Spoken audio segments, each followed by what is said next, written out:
Avenue to the man cave, from the car to the kitchen, we've got you covered. Keep the game going. Hey Alexa, open ESPN Northwest Florida. Good afternoon, this is Joanna on ESPN Northwest Florida with your weather forecast on this Monday. Mostly sunny the rest of the day, with a light breeze at 7 miles per hour out of the west-southwest and temps near 92. Tonight we will have mostly clear skies and a wind speed of 8 miles per hour and be warm at 73. Mostly sunny tomorrow and a high 90. Sunshine Wednesday with a temp of 89. This forecast is sponsored by Mid-South Lumber, the best little lumber yard in Panama City. Thank you for listening to ESPN Northwest Florida. Rely on it. Tired of flipping through channels and finding nothing good? Introducing Scorpion TV. Over 5,000 live streaming channels. Catch every game of the season with over 100 sports networks, including ESPN, ESPN Plus, the NFL Network, and Red Zone. Even pay-per-view events. Watch 400 local network channels from Panama City and most markets throughout the country. Fox, ABC, CBS, and NBC. It's more than sports. Scorpion TV offers premium movie channels like HBO, Cinemax, Stars, 200 plus entertainment and news networks, or watch thousands of movies on demand, all for just $45 a month when you use the ESPN NW promo code at checkout. Watch on up to 5 devices at the same time. Perfect for sharing with family and friends. Scorpion TV gives you everything you want for less. Cut the cord, not the fun. To score Scorpion TV, go to ESPNPC.com and click on the Scorpion TV logo. Don't forget our promo code ESPNNW. Are you looking for a place to take a leak? Do you have a truck, tractor, or other hydraulic equipment leaking or not performing as it should? At Reliable Hydraulic Solutions, we can get you back to work. Do you have a busted or leaking hose? We can typically replace them while you wait. Hydraulic cylinder or pump needing repair? In many cases, we can have it back to you the next day. Reliable Hydraulic Solutions, 6840 Highway 77 in Southport, just south of Tractor Supply. The best place in town to take a leak. Tired of boring merch and want your brand to stand out like the big names? Elevate your look with Red 7 Tees. They don't just print shirts, they create bold identities. They are a veteran-owned custom apparel shop providing the kind of detail that turns heads, using high-quality digital printing and embroidery to give you that unique style you love with no minimums or cookie-cutter designs. From small business to sports teams, if you've got a vision, they'll help you wear it proudly. Visit red7tees.com. WGSX Lynn Haven, WVLQ Port St. Joe. Powered by Panama City Toyota, ESPN Northwest Florida. The new Sports Blitz. Oh, yes! Rants, hot takes, and huge reactions are incoming on 104.3 ESPN Northwest Florida.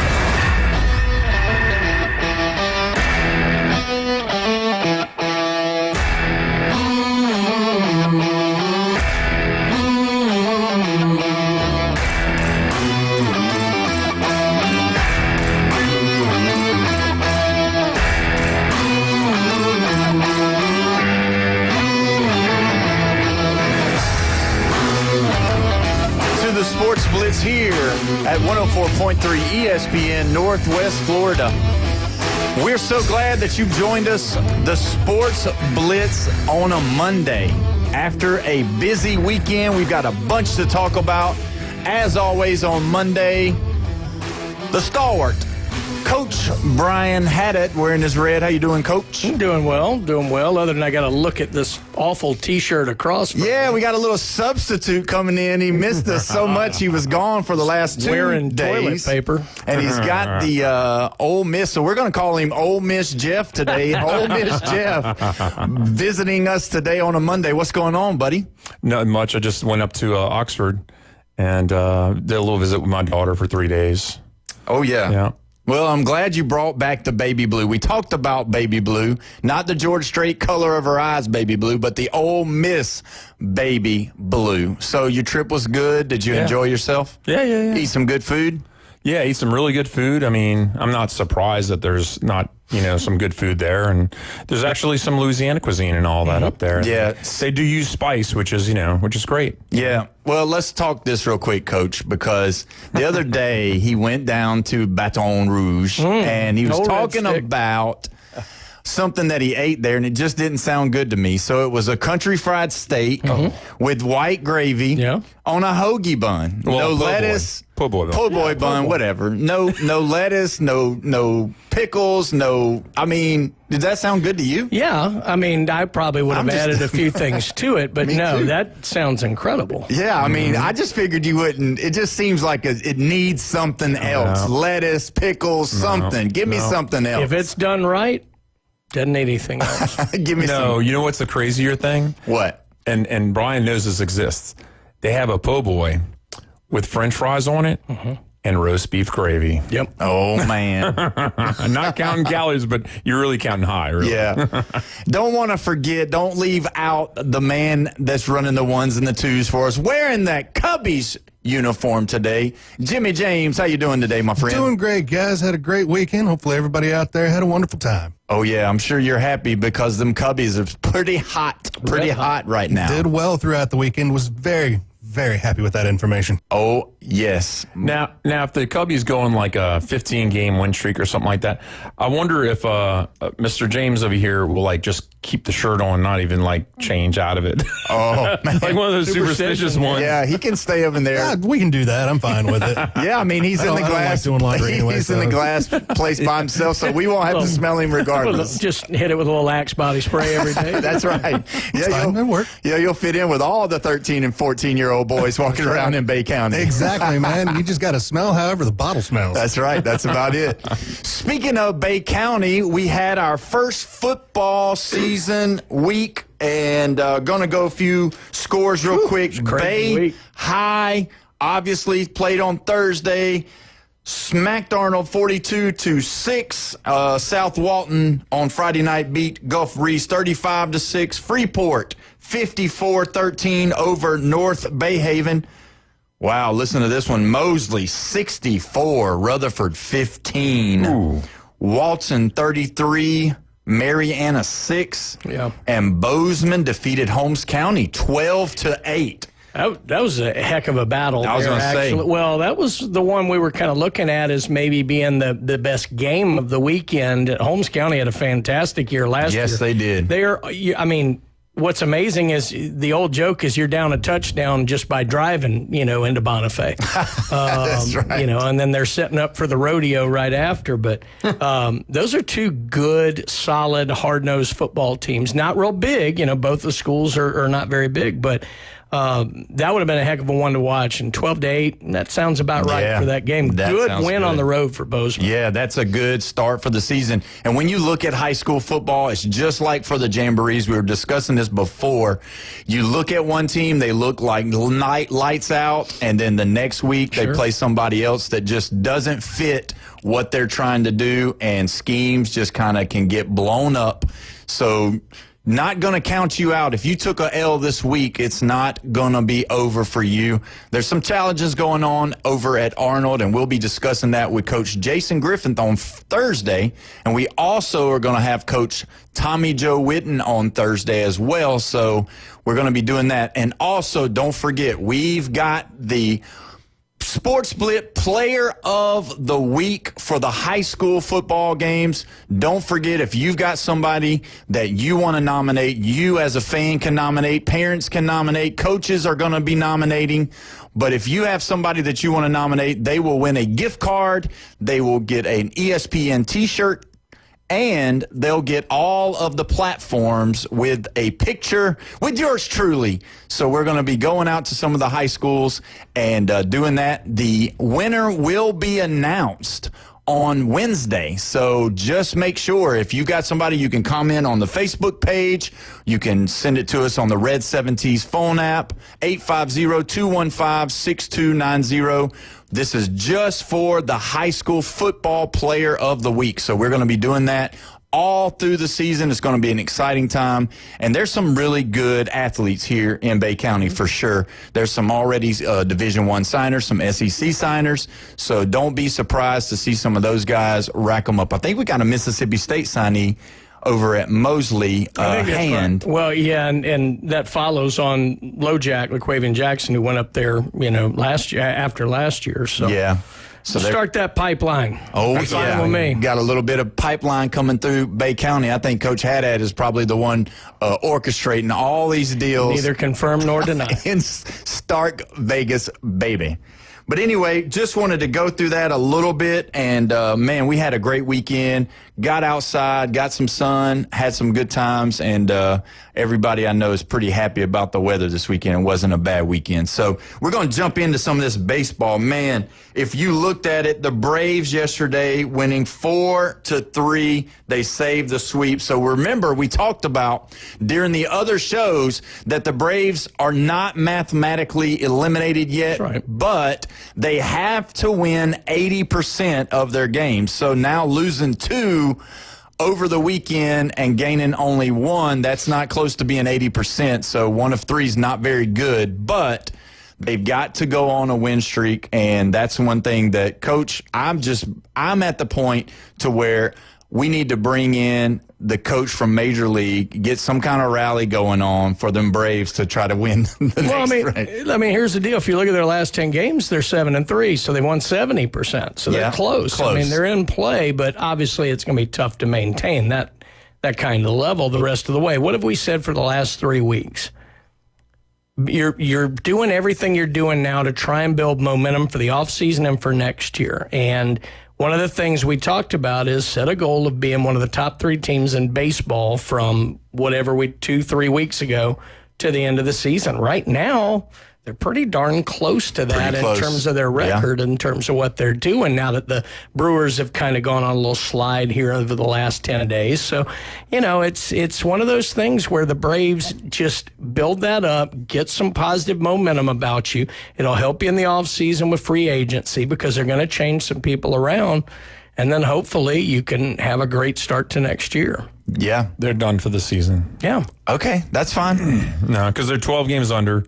Yep. 32 games, so you got to go 22-10 to finish up 81-81 on the season. That's 50%, and that's not going to get you in the playoffs. But that's fine. And the thing is I agree with what he's saying, but you know what? I will take the dumber route on this one. We still got a chance. Until they say we're mathematically eliminated, we still got a chance. Well, and it's not just the fact that you're 10 games behind the final wild card position right now. It's that there's 5 teams between you and that also. That's true. It's what they say in golf. It's not so much the score you're behind, it's how many are in front of you. And that's a little bit of what's going to be plaguing the Braves here. Yeah, and if you look at the Braves, Bryce Elder yesterday, he had a good game. 6 innings pitched, 3 hits, 2 runs, 6 strikeout. Again, a good problem to have, but if you look at the Braves, all of these young pitchers, we've been talking about them, from Worston to now talking about Bryce. We're looking at those guys, and now something crazy happened over the weekend. I don't know if you heard about this or not, but Snicker come out and said we're going to move Strider's time to pitch. We're gonna give him a break, and we're gonna let some of these younger guys pitch. And that, to me, obviously there's 2 sides to all the stories, but for me, that was a glaring star in my eye, thinking about what the future beholds for Spencer Strider here in Atlanta. If he doesn't get his stuff back, if he doesn't find, his high-velocity fastball back, if he's hurt right now, that's one thing. But if his stuff isn't as good, these young guys, they're hungry, they're coming out, and like you said, they're looking really good as far as winning baseball games. And if you look over the time period, the reason behind it is they're starting to get some really good starting pitching from these young guys. What's funny is, and I'm going to get a lot of hate on this, I'm sure, but whatever. I always thought Strider kind of had the temperament and mentality of a great closer. Yeah, I don't see that. It's a little early, to look at that, but I wonder in the next 3 to 5 years, they don't look at him as maybe being, kind of a, 1 1/3 to 2 inning max kind of closer. Yeah. Because, that way you can really hit that velocity. You don't have to worry about him going deep. You don't have to worry about all of his injury woes in general, which, a lot of times will kick in once guys get 100 pitches in. So I don't know. That's just something I've always thought. He just kind of has that kind of, loose cannon edge to him that I've always thought matched what a good closer has. So, we'll see. And that's the real big picture is that what is he going to do if his stuff isn't good for longevity? And that is something like Smoltz did. He did that. He went to the bullpen, and that's not a bad job. I mean, it's really not. And so with all of these young guys going, and then you got to look at all the guys that were on the first day of the start of the season that are all now on the IL with arm trouble, and then they're all coming back. They're all young. The one thing that I will say is that if they don't move Strider, there's a chance that they'll Max Fried Chris Sale, and they'll probably go one way or the other with him. And that's where you kind of look at it, because this is what I'm seeing. These young guys, it's just like preseason for them. They're out there trying to earn their roster spot by showing, hey, coach, I'm ready. I'm good. I'm ready to stay in the big leagues. I'm not just coming up here to fill a spot, but I'm ready to take my role. And a lot of these guys are doing that. And that's when you look at them and say, hey, man, the Braves, again, are bringing these guys up through the farm system, and they're really looking good. We got some comments on the Facebook page, and one guy says the Braves need to move Harris while he still holds value. And that's something that we've talked about whenever he was struggling real heavy in the first part of the season. But my gosh, he's on a tear still.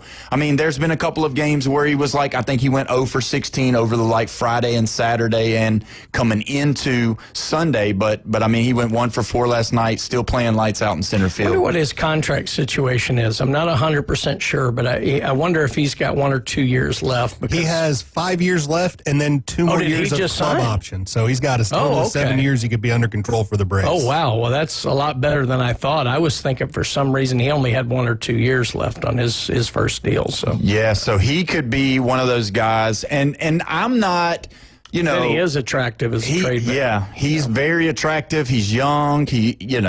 And I don't think his contract's too huge that somebody would say, hey, we don't want to embark on that kind of money. Yeah, because if that could be also a thing. Obviously, they're going to move on from Albies. Obviously, they're going to move on from Ozuna. And then they'll need those other couple of guys. So, I mean, the Braves are really interesting to see what's going to happen, especially for us fans, because we want to see the Braves that go into the World Series. We definitely want to see the Braves that go to the playoffs, and that's where it's at with that. But when you look at all of the stuff going on this weekend, when you look at how tight all of the wild card races are, that's where you really got to know what's going on, because when you look at it, we look at Chicago, San Diego, New York, and then you got Cincy with a game and a half out. And with New York, they were coming in struggling against the Braves, but then they seemed to just turn it around. They got some decent pitching. Their pitching was good, but realistically, Soto and the boys just was hitting the baseball, and that's been their MO as well for most of the season. And so I'm just curious to see, out of those three guys, those three teams, you got the Cubs, you got San Diego, you got New York. What do you think? Do you think Cincinnati really has a chance? Because they've really made some ground since last Monday when we first was talking. They do. I mean, both them and the Mets are both 5-5 over the last 10. They have a chance, and probably some of that's clouding my judgment is the typical Mets season. Yeah. The Mets were always up leading the division, and we used to say it, Mets gonna Met. And they would just collapse, in through late July through August. And so I'm sure that's clouding my mind a little bit. I mean, look, they're a game and a half up on the Reds. The Reds would be a fun team to get into the playoffs. I think they absolutely have a shot. I wouldn't completely count the Diamondbacks out yet, although they're a little further back than they'd like to be. They may run into a situation like they did last year, where they had a chance going in the last weekend. They just had a situation where the Braves and the Mets could split and lock down the playoff spots, and that's what happened in that doubleheader. But outside of that, I really don't know that the Giants are only 1 game back of the Diamondbacks, but the Giants they've looked rough over the last couple of months, so I'm not so sure on them.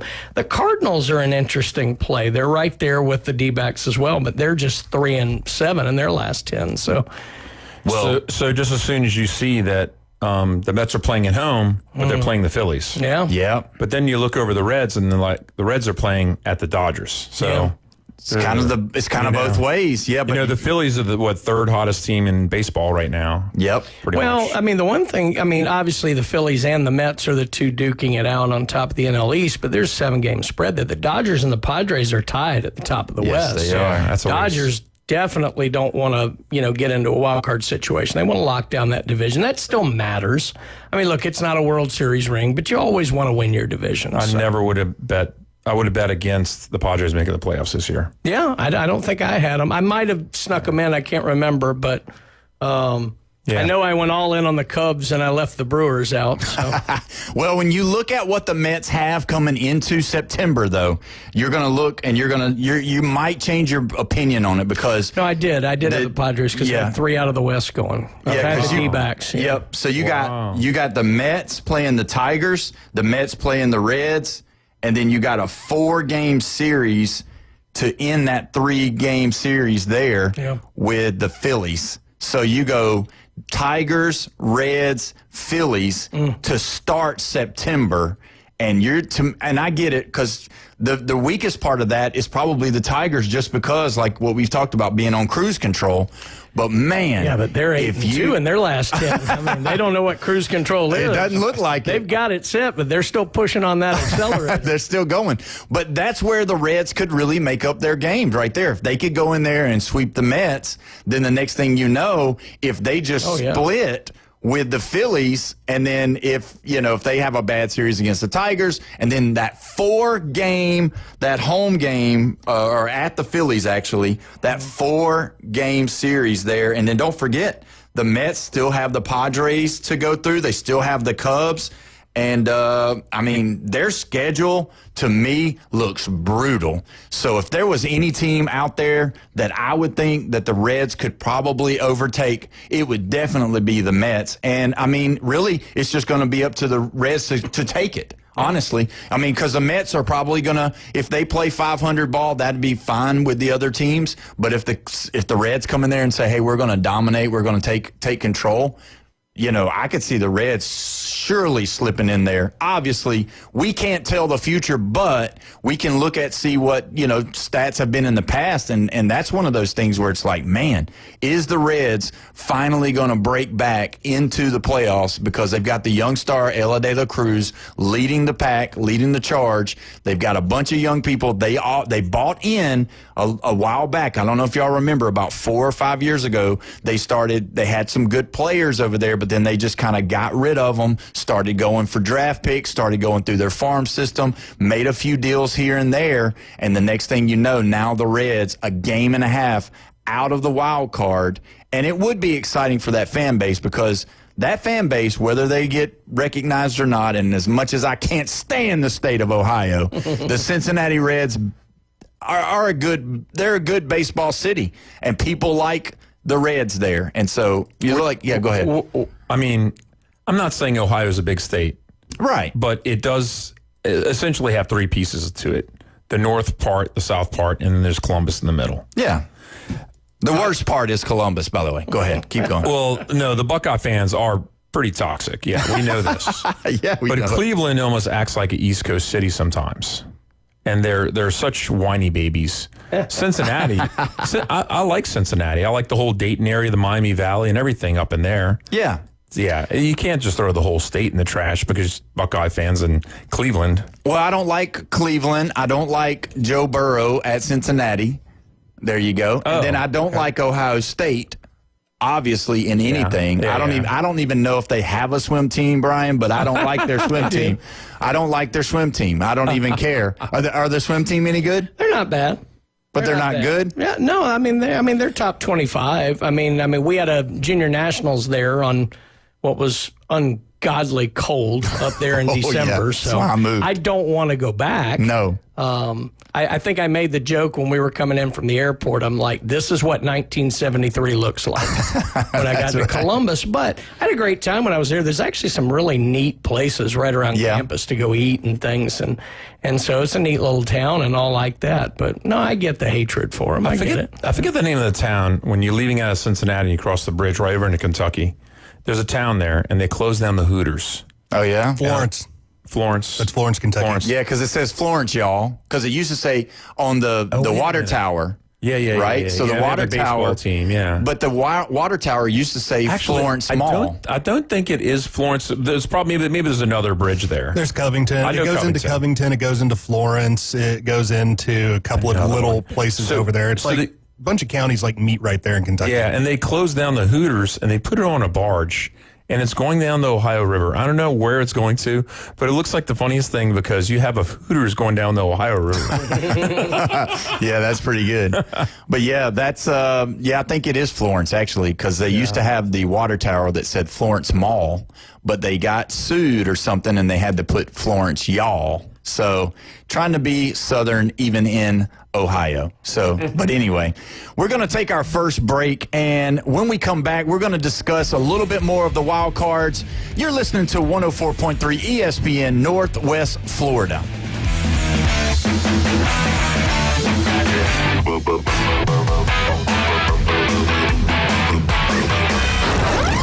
Taking your hot takes, rants, and takedowns. Let's hear it on the Red 7T studio line. 850-215-6290.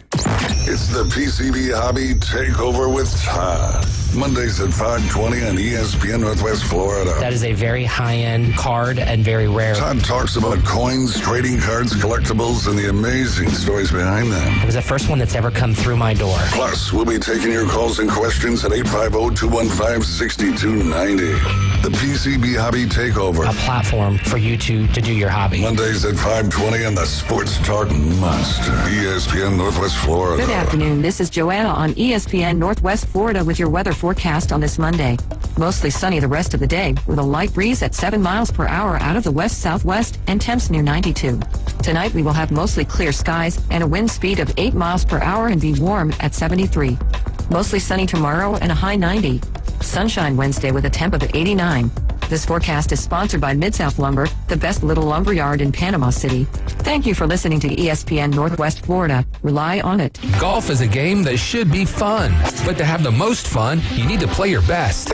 That's where the experts at Golf Plus come in. Their friendly staff will guide you through the buying process, answer all your questions, and can help with any repairs you need along the way. Golf Plus is your custom fitting, club repair, and golf retail shop. Golf Plus staff is non-commissioned and will work with you to find the best product for your game, just like they've been doing since 1988. Golf Plus in Panama City Beach. Fitting, repair, retail. That's Golf Plus. CBC Construction is looking for a few good men. At CBC Construction, our greatest strength lies within our talented team. Join us and be a part of a dynamic company that values its people. We offer a tremendous opportunity to create a future for your family and the Florida Panhandle. CBC Construction is now hiring. Call us at 850-740-3815 or visit cbcconstruction.com to learn more. CBC Construction, be part of a winning team. Transmitting from the CBC Construction Studio. 104.3 ESPN Northwest Florida airs the biggest games of the week from the SEC, ACC, and beyond. If it matters in college football, it's on 104.3 ESPN Northwest Florida. Now back to the Sports Blitz. You're listening to the Sports Blitz with Paul Wilson here at 104.3 ESPN Northwest Florida. As we start talking more and more about this baseball, I want to make sure that you like, share, comment on all of our Facebook apps, all of our everything, anything, YouTube, all of that. We're on every bit of it. Make sure that you share that. comment. Also, don't forget the Red 70s phone line. You can call in or text in. You can tell Jeff how ugly or how nice his shirt is, or you can continue to talk about whatever it is you like talking about. 850-215-6290. You know, when we look at all of this baseball stuff, it's getting very interesting. It's not just in the NL, but it's also in the AL. And so understanding this, I'm going to say this.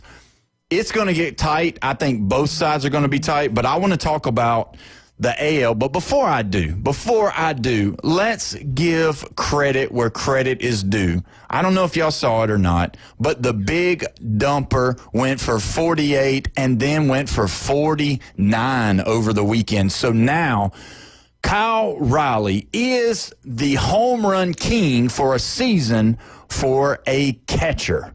He surpassed everybody else. So this year has been the year for the big dumper. Don't forget, Florida State alumni Kyle Riley. You guys have any thoughts on Kyle Riley outside of just being awesome?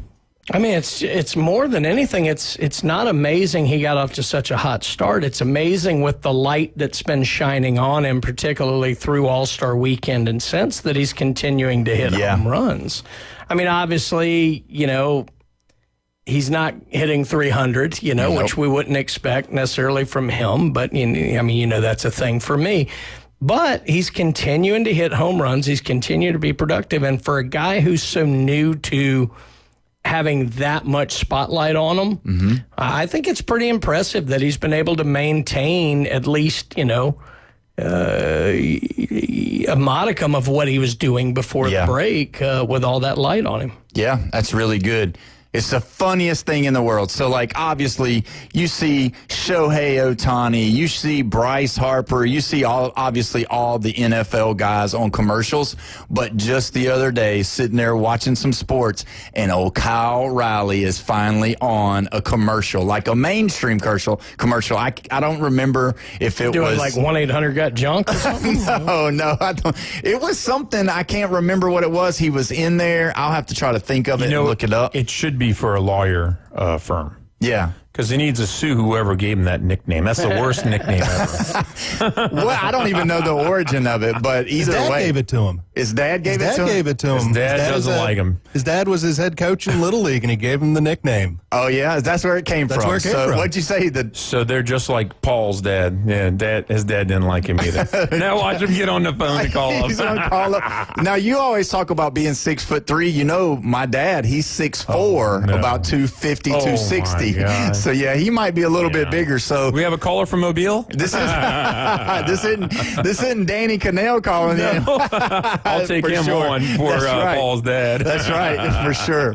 So yeah, the big dumper, man, just having himself a time, and man, it just aggravates me that I can't remember what it was. I thought it was maybe State Farm. It's a cellular phone commercial. That's exactly. It's T-Mobile. It's T-Mobile. That's exactly what it was. Thank you, Jimmy James, on that one. T-Mobile. So there you go. Kyle Riley now doing commercials. And like you said, though, Brian, getting back to the seriousness of it all, he has handled that stardom. Yeah. He has handled that thing. He hasn't, done anything. He wasn't never going to be a big, high average guy anyway. But, man, and then the other impressive thing is that he's starting to step into some really high stuff when you're talking about being in the same conversation with Mickey Mantle and some of the records that he's breaking, being a switch hitter, which is really cool. That's a really cool thing for him. So, but when we look at all of this, don't forget, I got to say it, Shohei hit number 45. So you got Kyle Riley at 49. You got Shohei at 45. Schwarber and Judge are behind him. And then who else? Schwarber has 45, I believe. Schwarber's at 45. Yeah, he's at 45, yeah. But I'm saying he's behind Kyle Riley. They're all behind him. He's 4 behind him, yeah. So do you guys – okay, so let's just do it real quick. All 4 of us are here. Yeah. At the end of the season, who do you think is going to have the most home runs for Major League Baseball? Cal. And, Jeff, we're going to start with Cal. you. And give us a number. Give me a number. Oh, goodness.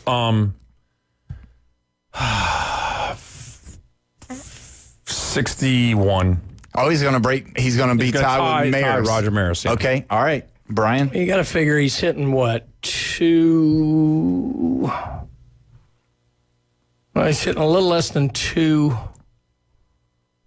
He's got 49 in 130 games. Yeah. You guys are. We'll just say it's 50. Yeah. So it's better than 1 in 3 games. So he's 5 got 30 out of 13. games left. So let's say he's got 12 more in him. Yeah, it'd be 61. 12. Yeah, 61. that'd be about right. That's Roger Maris. So you think he's going to lead the league? I do. I think Schwarber may give him a run. He's hitting great. The Phillies are rolling. I mean, Schwarber's leading the RBI battle now.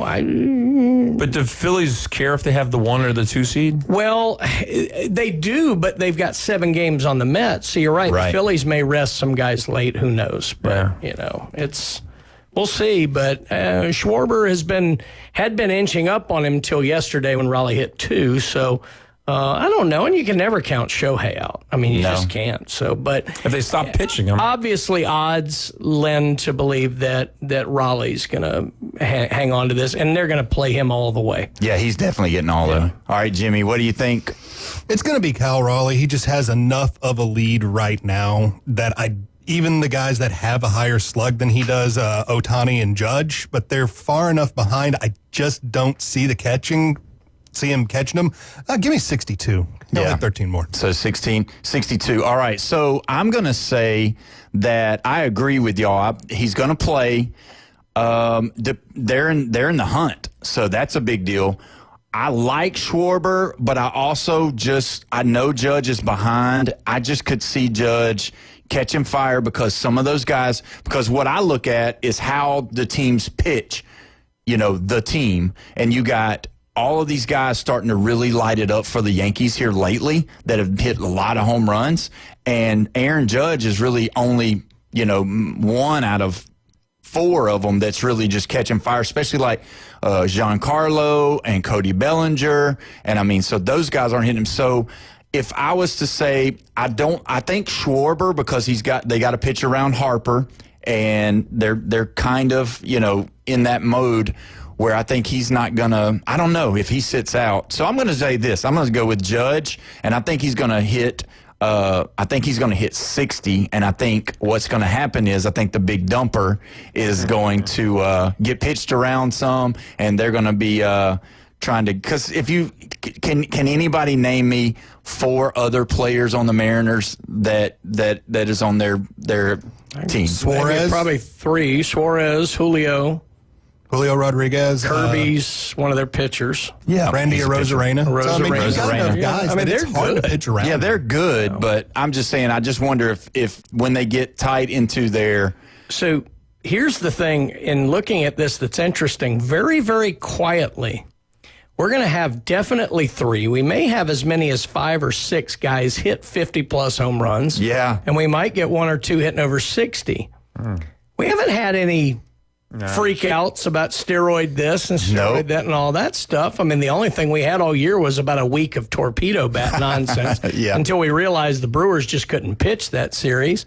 But, quietly, we're starting to get some big home run numbers up again that we haven't seen in a while. And, it's nice that there's no kind of controversy around it, unless I just started it. Until now. Are you giving the MVP to Cal? No, I'm not. I'm giving it to Judge. Absolutely. I think if Judge can maintain... Yeah. No, I think if he can maintain... so many... like a 10-point lead overall in the batting average with what he's done this year, What if Cal beats Schwarber for RBIs? Then he's got RBIs and home runs. I think it gets closer. With that, it would be closer. If you don't give it to the guy who has the most home runs and RBIs, there's a problem. Well, if that's the thing, it's a if. If he can do that, then fine. He's only 3 behind. Give it to him. Yeah, but if he does that, I'm fine, because if you look at all of the other statistics, Judge is first in all those except for those 2. So that's what you know. It might just be the 2 most important. The problem is Judge keeps sinking back. He's 324 now. Yep. Now, for those of you wondering, there's still 8 people at 300 or better. However, I think there's only 3 that are hitting better than 304. Yeah, so it's real tight. Insane. But, Judge keeps inching back, which you would expect. But if he could maintain over 320, I think he's locking it down. Yeah, I think he'll get it. Bigger market, too. And don't forget this. Now, this is the conspiracy theory that's coming out, if you're ready for this. I know you'll be all over it. 2024... Sure. They gave away the number for the hotter balls, and the Yankees did have the hotter balls in for Major League Baseball that was given out from Major League Baseball. So don't be surprised if the ball's jumping off the bats of the Yankees more, because they did that. They showed last year that 2024, the Yankees had the higher ball velocity due to the balls being hotter. So that's something that I think that, whether you want to say it's on purpose or not, the conspiracy theories are out there that it is, and I think the Yankees will still get the hot balls next year going into the latter part of the year as well. So believe in that. Now, getting to the 300 thing, because this is our deal, that we still got 8 people that are 300 or above. When you look at something, so last night we're watching baseball, and I almost called you on the phone, but it was too late. I was like, I don't want to bother him, but I'll just bring this up in the show. So last night, no joke, watching the Red Sox and the Yankees, and somebody, I think it was Paul Goldschmidt, he hits a rocket up the middle, and then the next at bat, somebody else hit the same ball up the middle, but instead of being a base hit, it was fielded, and they made the third out. And when they came back from the break, the announcer said, it just stinks that even though we have moved away from the whole 100% shift, we still are in the shift mode. And he said, no doubt, back in the day, those base hits that used to go up the middle, now they got analytics. Now they got people on computers. Now they know what you're going to do just about every time. And so, Brian, I just had the thought that maybe it's not the problem with the way we're teaching kids how to swing. Maybe it's not the way that all these trainers are going for home runs and RBIs and exit velocity. Maybe it could possibly just be that they're doing the shift stuff. Then you'll see it. The third baseman will be playing shortstop. The shortstop will be playing right at the bag. That they never did that in the 70s, the 80s, the 90s, the 2000s, earlys. And so, what do you think? Could that possibly be the deal? You're conflating a couple of things. So that's my nice way of saying you're wrong. I love it. No, look, a full-on shift. First of all, I don't care about a shift, because I think if you're a good enough hitter, hit it where they ain't. Yeah. I've always thought that. But, what you have naturally is you can be within your position and shade somebody more up the middle or whatever like that. Your second baseman's probably shading more toward the bag anyway with a runner on first than he would be. So you've got some differences there that lend to that. So you don't need to be in a full-on, crazy shift in order to maybe move around. I mean, we were doing that back in Little League. I mean, they would know, based on the coaches would go see the other team we were playing in, the regional tournament, whatever, and they would, shift a right fielder over, or they'd move a shortstop more in the middle. I mean, that was in Little League. So, no, I don't know if it's all that. I do think we're not, teaching kids really how to kind of slap the baseball, move it around, how to change your stance a little bit. We're definitely not teaching people to hit opposite field. But then again, that takes a lot of talent too. I mean, guys like Tony Gwynn and Ted Williams, people say, well, they could do it. Well, yeah, they're two of the best hitters that have ever walked the planet. Yeah, that's true. I mean, Ted Williams could famously, count the number of seams he hit on a fastball. Mm-hmm. And what they did is they started putting grease on the bat, marking it, and he was 100% every time, where he could tell them how many seams on the ball he hit every time. He just had otherworldly vision. Tony Gwynn could shift his feet around, move the ball, slap the ball anywhere he wanted to, just about. So, it's upsetting to me. I mean, third place in Major League Baseball right now in batting average is Jeremy Pena at 306. Just never heard of that. Never heard of that kind of stuff. Crazy. Yeah. I remember you talking Ted Williams. I remember one of the last videos that he had was going to a cage and watching a young Mike Piazza hit. And, he was just talking about, he said, man, it's just crazy how much power he's got in his swing, and it's so good.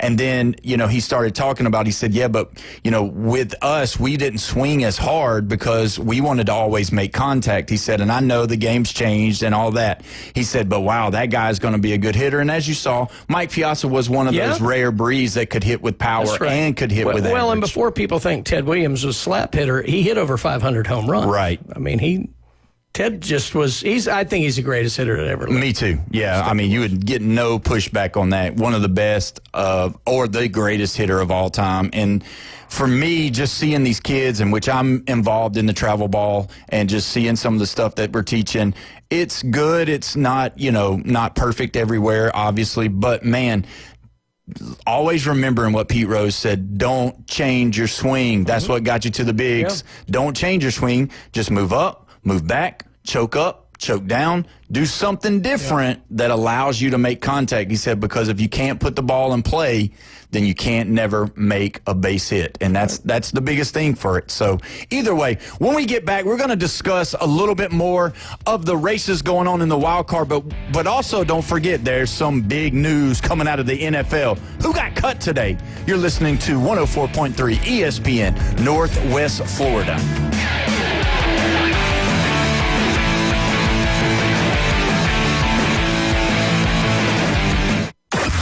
Call in now. This is Touchstone Service. The Red 70 studio line is open. Demonstrate how to make a call with your dial telephone. 850-215-6290. Weather in the Panhandle never stops.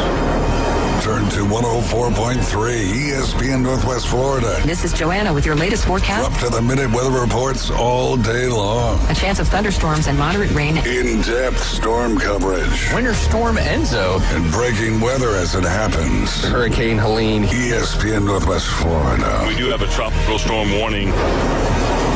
Rely on it. Great design is timeless, and that's why Tracy's Fine Jewelry inside Coin and Bullion Reserves offers a stunning selection of vintage, antique, estate jewelry on sale now at 40% off. Exquisite Victorian rings, Art Deco diamond brooches, Georgian and Art Deco bracelets, earrings, and pendants. These one-of-a-kind pieces add personality to any ensemble, and now at 40% off. Find your timeless treasure at Tracy's Fine Jewelry inside Coin and Bullion Reserves. Looking for the most romantic night out in Panama City? Ferrucci Ristorante is your destination for authentic Italian cuisine and unforgettable moments. The candlelight, the wine, the homemade pasta. It's like a little slice of Italy. From handcrafted sauces to centuries-old recipes, Ferrucci brings true Italian flavor to every plate. It's where love stories begin and anniversaries are celebrated. To reserve your table, call 850-913-9131. Ferrucci Ristorante, Panama City's most romantic escape. Now, we're live and local inside the CBC Construction Studios. This is the Sports Blitz. We don't just talk sports. We start fires. 104.3 ESPN Northwest Florida. That's right, you found us here at 4:45 on a Monday.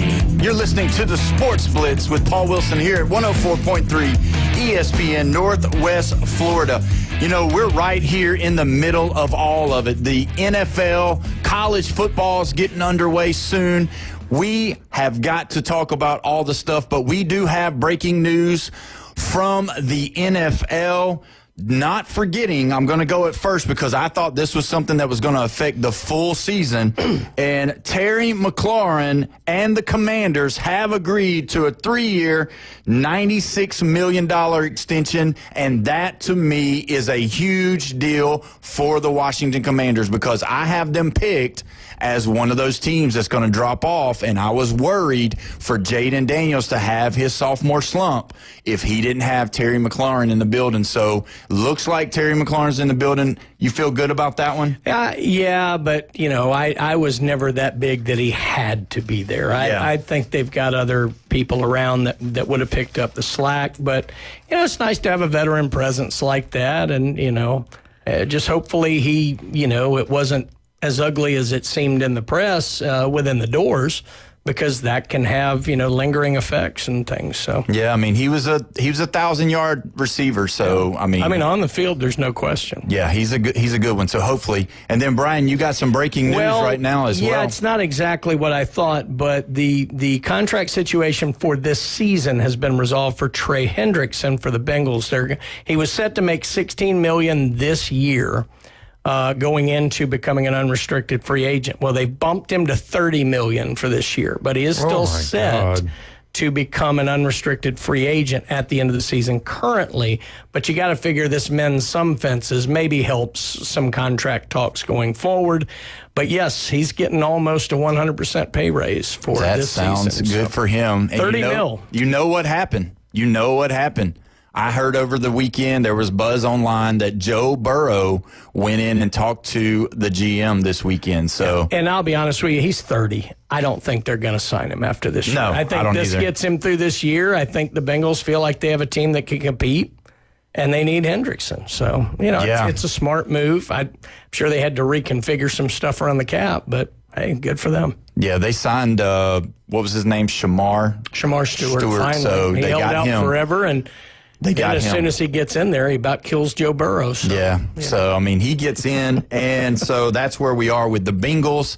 Now, let's go ahead and get into it. We saw what was the debacle of the Cleveland Browns over the weekend as far as one, Shedeur Sanders. His numbers go like this: 3 for 6, 14 yards, but this was the big one, the 5 sacks. He just looked really bad, did not look good. It's not good for him. But let me throw this in there because I want everybody to realize this. The whole offensive line that was blocking for him during the game all got cut. Oh, my God. So there you go. So everybody that was on the offensive line got cut. And so obviously, like we've been discussing, all of my connections in Cleveland have been telling me, they've texted me over the weekend because I'm asking questions. What's the people saying? What's the people thinking? They said they set him up for failure. They did not give him any blocking. They put those guys out there knowing that he wasn't going to be able to do anything. And then they took him out for the 2-minute drill, put in Tyler Huntley. Huntley is cut on Monday today. So they put him in there to do the 2-minute drill for nothing. It doesn't make sense. I mean, just the coach has got a problem up there. We always attribute this egomaniacal supervillain mindset to everybody. I remember somebody once told me, because I thought some conspiracy was going on over something, and I remember a person who was sitting next to me in the office going, did it ever occur to you that maybe they're just not that smart? It could be. And I think that's the case in most of these things. I don't think it was this giant, elaborate plan to set him up to fail. I don't think it's any of that. I do think as a coach, you like to see players in different situations, especially young ones. Yeah. Because what you can learn from that is how they deal with certain situations, what you need to key in on, where they're going to have strengths and where they're going to have weaknesses, and then you adjust your coaching. You got to remember, this guy's been with them for a few months. Mm-hmm. Maybe 2-3 games, preseason games at that. You got a lot to learn there, both not just the player, but the coaching staff on the player. So I don't think it's some nefarious giant conspiracy. I know that's bad for sports radio. I apologize, but no, I think what's going on is, the kid's 20-something years old. He hasn't played a ton of high-level football. And he's been in the NFL for 5 minutes. Yeah, and you got two sides of the story that's online. You got people that are more level-headed, that I would say is more level-headed, that don't have skin in the game as far as they don't have some conspiracy up in their mind that they've got this little conspiracy that they're trying to make Deion Sanders' son fail in front of everybody and let him be a laughingstock. But you know why? Because they do have skin in the game, because most of them have laid themselves on the line on Twitter. True. And everything else because they know in their vast experience of signing up for a free service, that's their experience in life, that, they knew what was going to happen. So they are bought in. So anything that supports their original hypothesis is going to be amplified by them, and anything else is going to be discounted as nonsense or conspiracy or this, that, or the other. So, and it's so ridiculous that it's so much about them. Yeah. But it is. It is. It really is. That's a lot of where the vitriol comes from. Yeah, and it's a lot of the old players, the talking heads that they've hired on ESPN to go out there and to say these things. And some of those guys like Ryan Clark, I hate to just call it out like that, but he's one of those guys, man, that's just like, this is a travesty. They should have never done this. Everybody knows he was a first-round pick. You got still Mel Kiper still screaming from the rooftop. He was a first-round pick. He's going to be the best quarterback in this draft. All the nonsense, all the blah, blah, blah, because if you watch that game, in which I did, you could see Dylan Gabriel's progression. You could see what he was doing. You could see him reading when he would come to the line. And some of the things that Shedeur was doing did not look good. It looked like what you said, not a high IQ of a high level of football being played, and that being that part of it all. And when I say high IQ, meaning football IQ of being able to play against high level. Good clarification. Yeah, not meaning he's not. Yeah, because he's definitely not dumb. Because he's definitely wealthy. He's done good for himself, and he knows how to market himself for sure. But remember, compare the two. Shedeur's more athletic. I think he throws the intermediate ball every bit as well as Dylan Gabriel. Of course, Dylan Gabriel has played ball at UCF. Yep, solid football program. Oklahoma, solid football program. Oregon, elite football program right now. Right. And in high school, for 2 to 3 more years than Shedeur Sanders has. And in high school, he was in Hawaii. Yeah. It was good competition. That's absolutely right. So Gabriel is going to have some short-term advantages. Yeah. I think Shedeur has some long-term advantages over Dylan Gabriel. But I think if it's me, based on what I've seen, it's a no-brainer of the two. I'd run Gabriel out first, and if he fails, because I think Sanders is more of a project. Yeah, I think his upside is good, but he's a project. Yeah, and the NFL, what do they say it is? Not for long. Yeah. Do you think it would have been a smarter thing for Shedeur to not play for his dad in college and actually play at, like, let's say, a Florida State? It's hard to say because I think his dad put him in a situation to probably highlight most of his skills. Yeah. And maybe somebody else would have tried to change him, move him around. It's hard to say without knowing where he would have been. Yeah. I don't know. That being said, it appears he's actually taken to coaching with the staff okay. Yeah. I agree with that. That would have been my worry, him coming in and he's uncoachable and this, that, or the other. I haven't heard that. I just think he's a little behind. Yeah. And I think it has a lot to do with the fact that he's only run things one certain way. Look, Jackson State, he wasn't playing high-level competition very often. In Colorado, he's playing high-level competition every other week at best. And that's the key. And you look at, and you said it right, Dylan Gabriel playing against the competition in those bigger programs, bigger stadiums, bigger games, seeing the schemes, because high-level football, you're going to have pro schemes on defense. You're going to have different stuff thrown at you, and you've got to be able to adapt. And I don't think Shedeur has had that long-term enough to really get good at it. And so project, yes. Problem, absolutely. If you look at what they've got going on, people are going to do whatever they're going to do. They're going to say whatever they're going to say because, look, we're talking about the Cleveland Browns. We're not talking about a possibility of having a great ball club that's going to go out there and make the playoffs. But if they don't win and the ESPN people keep talking and the online chatter keeps happening, things are going to have to go one way or the other. Either they let him go or they're going to put him in, and whoever says it, that's who's going to take the blame for it. And I don't think it's going to be Jimmy Haslam, I can tell you that. I mean, I think that the Browns have probably finished last 12 of the last 15 years. Right. And I don't think there's another team in the NFL that's done that. I don't think it's going to be any different this year. Talking about them. Yeah, and we're talking about them because it's such a high that's where all the traffic is going. That's where everybody, you'll see our pages. It'll go up and people start commenting. They want to know. They want to know what Shadur Sanders is doing. Speaking of the name Sanders, the other brother, Shiloh Sanders, playing for the Tampa Bay Buccaneers, was ejected on Saturday night for punching someone. No. And he threw a punch. Well, yeah, he threw the land punch. it. I thought he grazed. I thought he grazed it. Yeah. I thought he might have grazed the helmet. Yeah. So anyway, Todd Bowles, the head coach, was asked about it. He said, "You can't do that. That's terrible."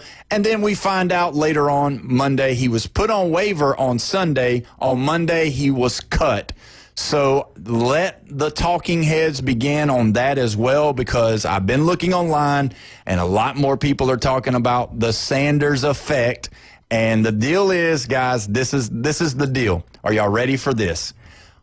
The CFL Argonauts, they have the rights to both Shadur and to Shiloh. Wow. So if something doesn't work out for the NFL, if something goes haywire on the NFL, just know that we could possibly see both brothers. And then guess what? You know what's going to happen? If both brothers go to the CFL, guess what we're going to be talking about? The brothers. We're going to be talking about that because that's what everybody's wanting. Stampeders. It'll be like Rocket Ismail all over again. Yeah, if you remember that. He's an Alouette, though, right? No, he played for. He played for the Argonauts. Yep. Yeah, Bruce McNall owned it, and he owned the LA Kings, and he's and that's the biggest city, and I don't want to say the most modern city, but Vancouver's pretty modern. But yeah, I mean that's big time up there. Toronto. But what happened with Sanders is right. And they cut him. I mean, he was undrafted anyway, but they cut him. But it's not like he can't come back. Right. This is perfect. This is the way it should be. Cut him, let him work his way back. Yeah, that's right. Well, we made it through the first hour. When we come back, we're going to be discussing a lot more of this. And we've got Steve Barnes from the RebelWalk.com coming in to chat with us about what's going on with this college football. 104.3 ESPN Northwest Florida.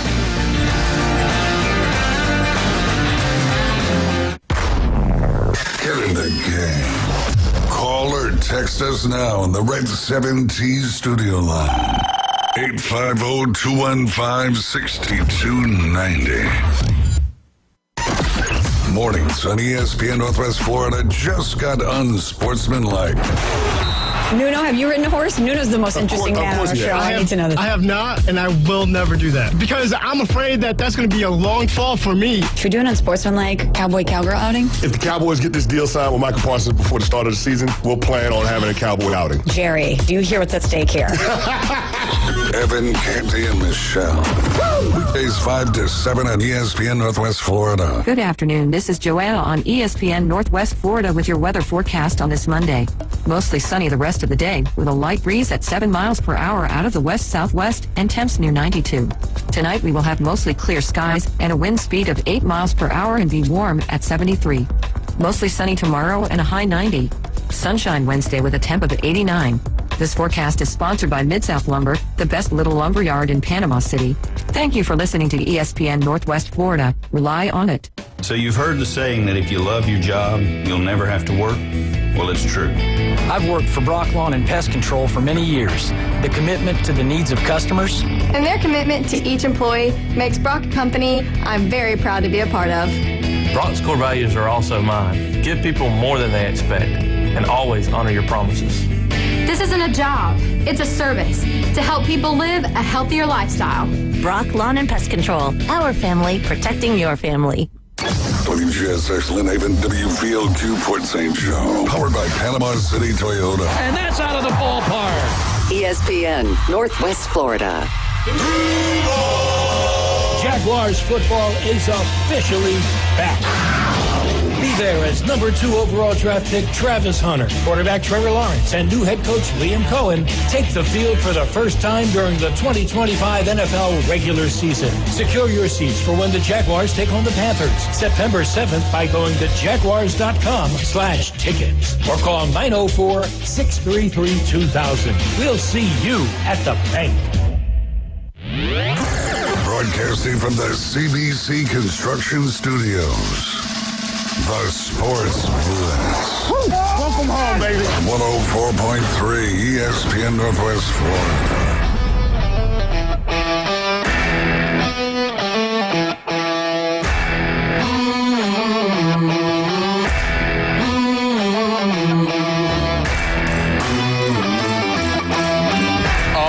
Man, it's 5 o'clock on Monday. You made it through. You didn't think you would, but you did. You made it through on this Monday after the weekend. And we're so glad that you decided to join us here at 104.3 ESPN Northwest Florida. You're listening to the Sports Blitz with Paul Wilson. Don't forget to call in, to text in 850-215-6290, the Red 7T's phone line.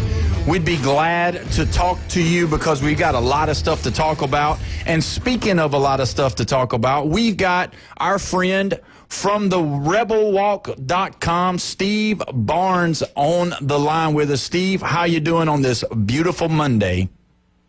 Hey, I think we have football this weekend. I'm not sure. Finally. Just a little bit. But let me start you off with a cool little tidbit for your college football week. Ready? Yeah, go ahead. Diego Pavia, the starting quarterback at Vanderbilt. Joey Aguiar, starting quarterback at Tennessee. Brendan Lewis, starting quarterback at the University of Memphis. What's the cool thing they have in common? All of them were no-star athletes. Each one of them is older than Cam Ward. Oh, man. I believe you. I believe you. Bobby is 24, Aguiar 24, Lewis is 23, Ward's 23. Yeah. But in December, Lewis turns 24. Ward doesn't turn 24 until next May. Wow. That's crazy. Wow. So, guess who else? Anthony Richardson, Drake May, C.J. Stroud, Caleb Williams, and Jaden Daniels is 24. Yeah. So is Bryce Young. He's 24. Wow. So all of those NFL starting quarterbacks, except for Richardson now, he's not starting anymore, but all of those guys are 23 as well. Where's the Memphis quarterback? I can't remember from? being 24. Me either. That's been a long time ago for everybody in here. Now, where's the Memphis quarterback from? Memphis Tigers. Originally? Well, I don't know. So, because I was going to think that all three of these quarterbacks were from out west. No. And they're not from Tennessee. No. Yeah, no. Because Diego's from New Mexico. And then Diego's from New Mexico. I think Lewis, I think he's from out west, but Aguiar, he was at Appalachian State. That's right. I want to say he's from Virginia. I'm not positive. Okay. Yeah, we can check that out. I thought he was a Cali guy. No, he just transferred out there to take the starting job, and then the whole thing with Nico happened.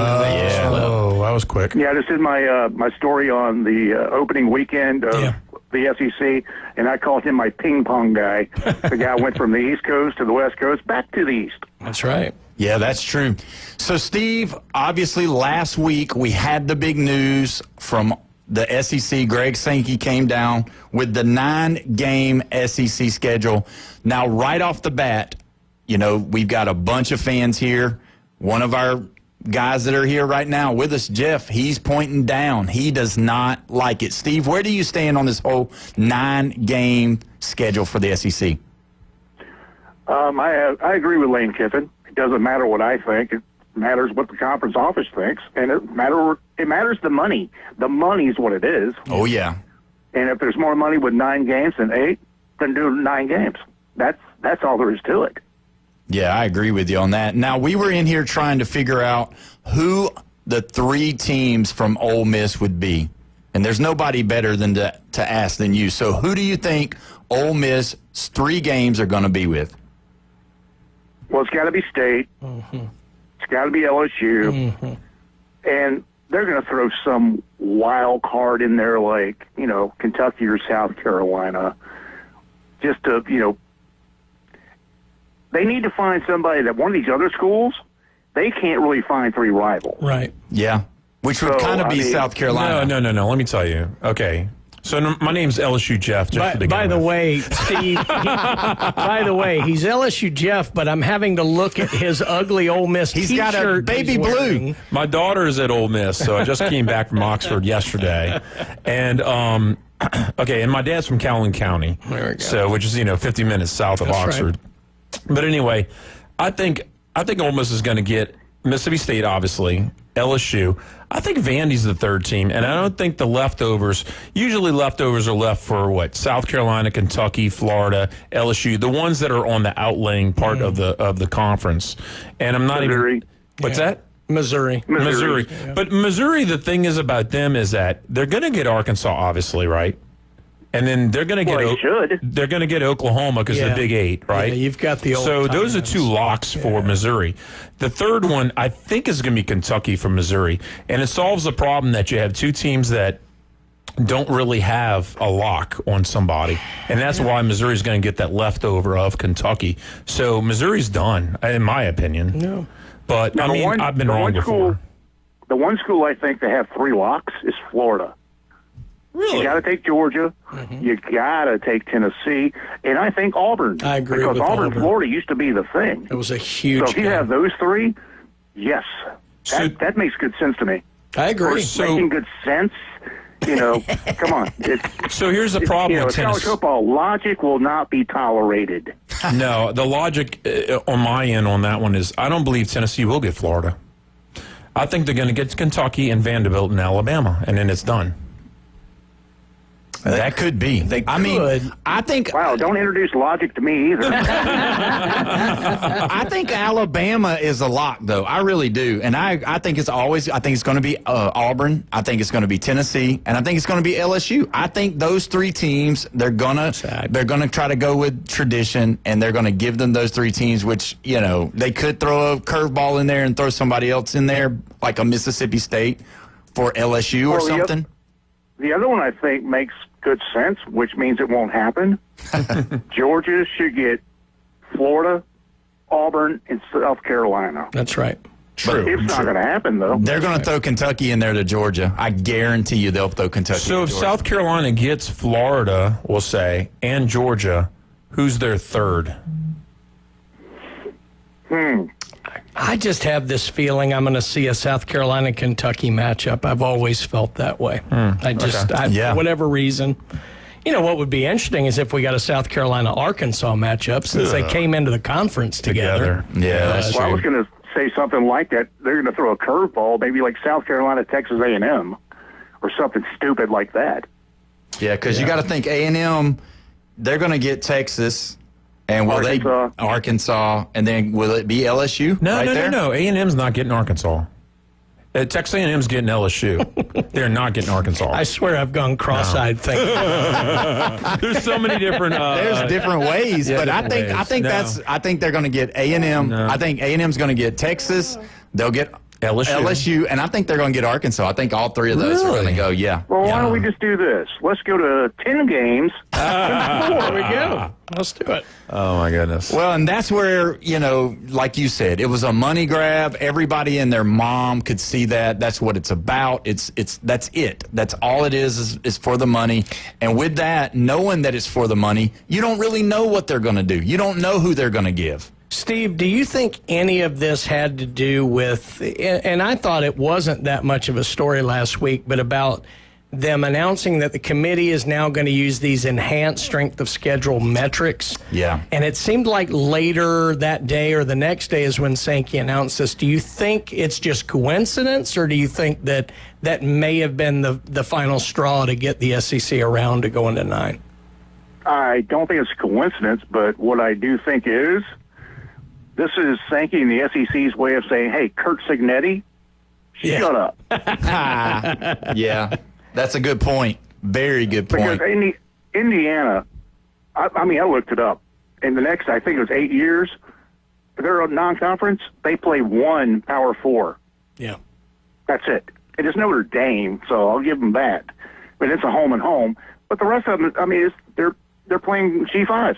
So, Kurt, come on. Dial it back, man. Yeah, they've got the 4th weakest schedule as far as all of the big teams that we've been talking about. They're the 4th, we said on Thursday. Wake Forest was the easiest. Yeah, Wake Forest got the easiest, and they... and Wake Forest dumped Ole Miss this year. Yeah, exactly.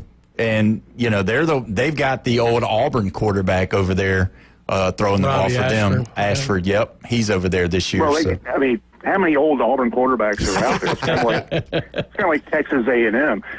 You know, I mean, you got one of them at golly, one's at Kentucky, Calzada. Yeah, one of still them's at around. Houston, Wigman, and I think there's another couple of them around TJ too. Finley. TJ Finley. Did TJ Finley finally graduate, or is he on his he's somewhere in Texas? I don't think he ever graduated. He might have run out of eligibility. But, Finley's trying to play for every the other team. thing is, I mean, now, hey, the way I put it in my story today, Marcel Reed, you're up, man. That's right. Yeah, that's true. You better do something right, or you better look at that portal. Now, where's your store? Story.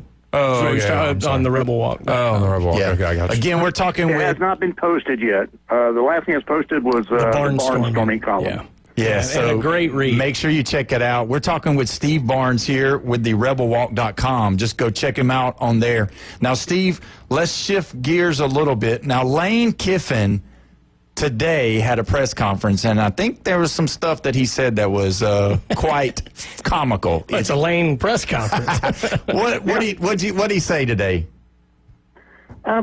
Really, nothing that much to me, because he's been funnier. Today he was kind of I don't know, Rodney Carrington instead of a Richard Pryor. So yeah, I mean, people laughed, but the thing that got me today was they had the players on there. They had Austin Simmons, who's a great kid, and I got something to tell you about him in a minute. But the one was this kid who's the punter from Australia. Oh yeah. This kid was just absolute gold. He played 3 years of professional Australian rules football before he came over here. And they're saying, what's the biggest difference between American football and Australian rules football? So over here, they won't let me hit anybody. That's funny. So he's going to go hit? Oh, yeah. He wants to go hit somebody. When I don't blame him. Golly, he's 6'4", 215. So, I mean, I'd let him run down there and hit somebody, But the thing about Simmons, though, I saw a great interview with his dad. And Old Miss Evie, my boss, who you've got to have on this show. Yeah. I'm telling you got to have her on again. She talks to him all the time. And David Simmons, who's a former GM in the Arena Football League. So he actually negotiated contracts for a living. Yeah. Oh, wow. So he did his son's NILs. He has got his son on a budget. It's like, yeah, you're making 7 figures, but no, after taxes, you're making this much. After this, you're making this much. After this, you're making this much. So you're only going to be able to spend this much because this is your insurance policy. Mm-hmm. If you do not make it to the NFL, this is what you have to start your life with. And then he says, once you make it to the NFL, it doesn't matter. Yeah. You need your second contract. Yep. To be set for life. This guy is just so, wow. It's like, okay, he's on the ball.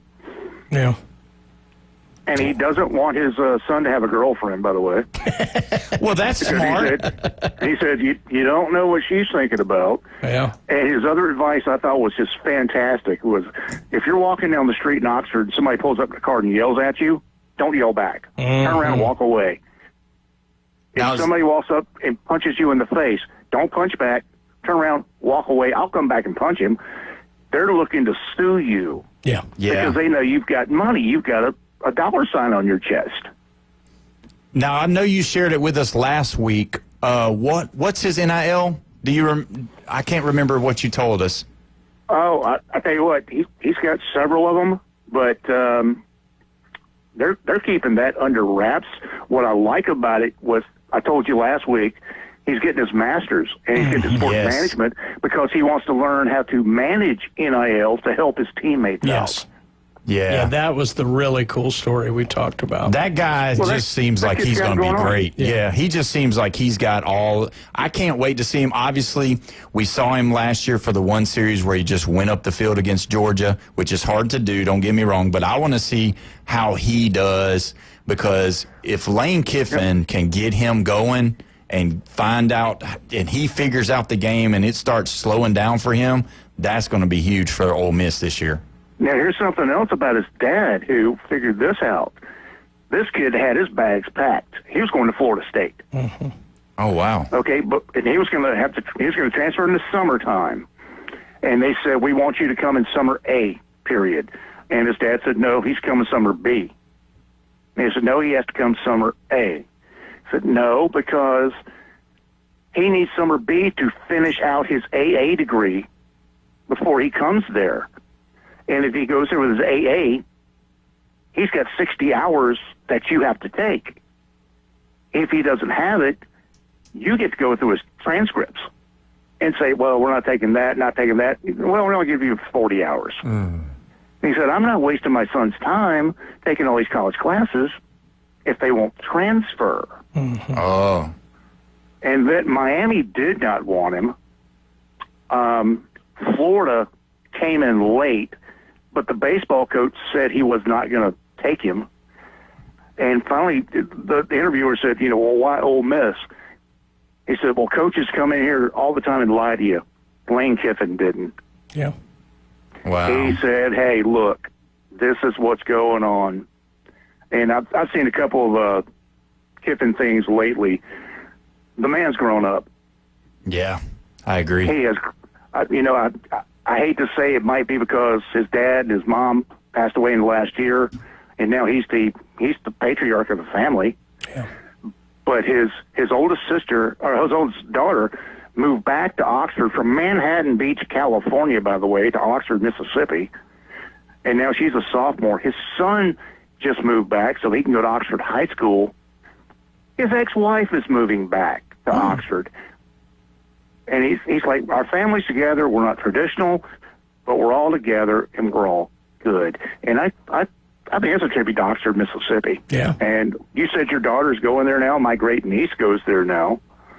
And the thing I saw with the Australian kicker, Oscar Bird, they asked him why Ole Miss. He said, well, I visited Florida, I visited Alabama, then I got to Oxford, Mississippi, and I thought, wow, this is different. This is a home.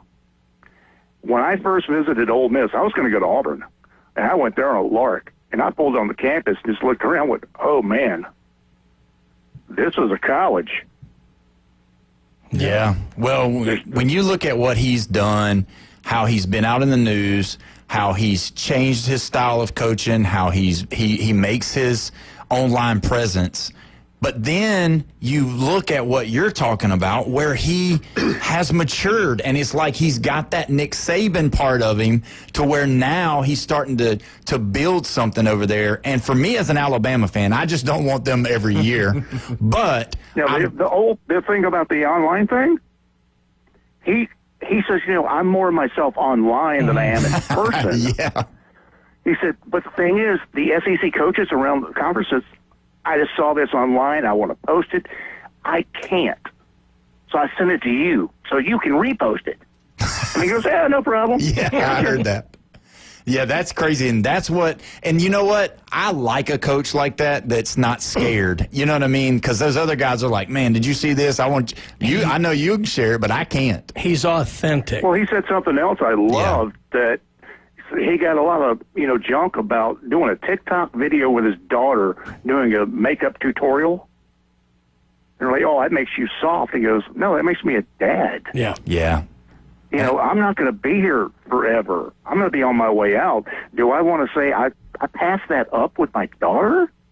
No. And I think a lot of parents see that and say, I want my kid to go there.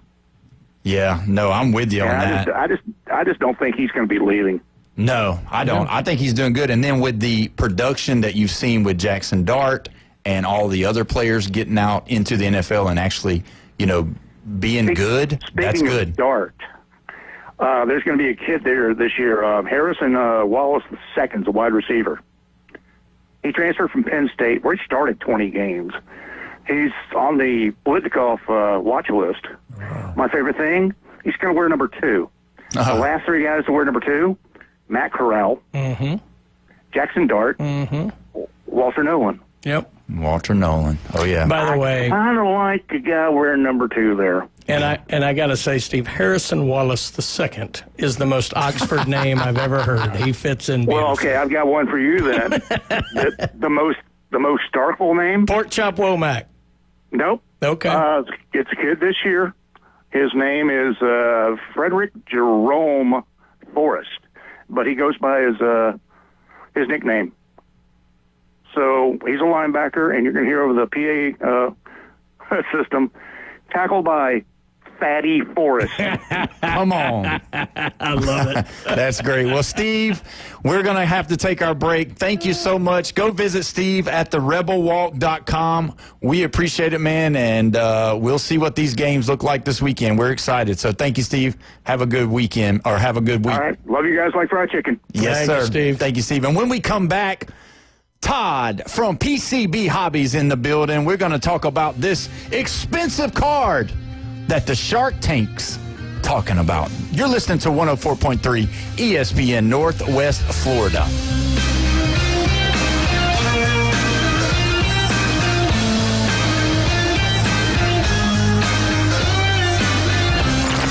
Reach out and smack someone. Call or text now. 850-215-6290. The Red 17 studio line. Your attention, please. ESPN Northwest Florida reminds you it's the law. It's the law. When there's a double red flag, stay out of the water, stick your toes in the sand, grab a cold drink, and listen to live sports. Swung on, miss, strike 3. 104.3 ESPN Northwest Florida. Double play! Good evening. This is Joanna on ESPN Northwest Florida with Monday's weather forecast. Mostly clear tonight with a low near 74 and a wind 5 to 10 miles per hour. Sunshine tomorrow morning, a gentle breeze out of the northeast, and a temperature of 84. Heating up in the afternoon and evening around 91 with sunshine and a wind coming out of the north around 9 miles per hour. Sunny Wednesday, a gentle breeze and very warm around 90. This forecast is brought to you by Earthworks of Northwest Florida. Thank you for keeping that dial at ESPN Northwest Florida. Rely on it. Keep the adventure going this fall in a new Kia from Bill Bird Kia. Our SUV family is built for all-in adventures and endless possibilities. Stop by Bill Bird Kia and test drive a new 2025 Kia Soul, Seltos, Sportage, Sorento, or Telluride. You'll find the perfect balance of comfort, safety, and technology. Save cool cash this week on the purchase of a new Kia SUV. Now offering 0% APR for up to 48 months on the purchase of a new 2025 Kia Sorento. Bill Bird Kia is the home of the 20-year, 200,000-mile warranty. Stop by and see us at 2435 East 15th Street or anytime at BillBirdKiaPanamaCity.com. The road is yours in a new Kia from Bill Bird Kia. Offer from Kia Finance America for the purchase of a new 2025 Kia Sorento with $20.83 per $1,000 financed in 48 months. Quantities limited, cannot be combined with other finance offers. The 20-year, 200,000-mile warranty is a Bill Bird Kia warranty. See dealer for complete details. Offer for well-qualified buyers. Must take delivery from dealer stock through 9/2/25.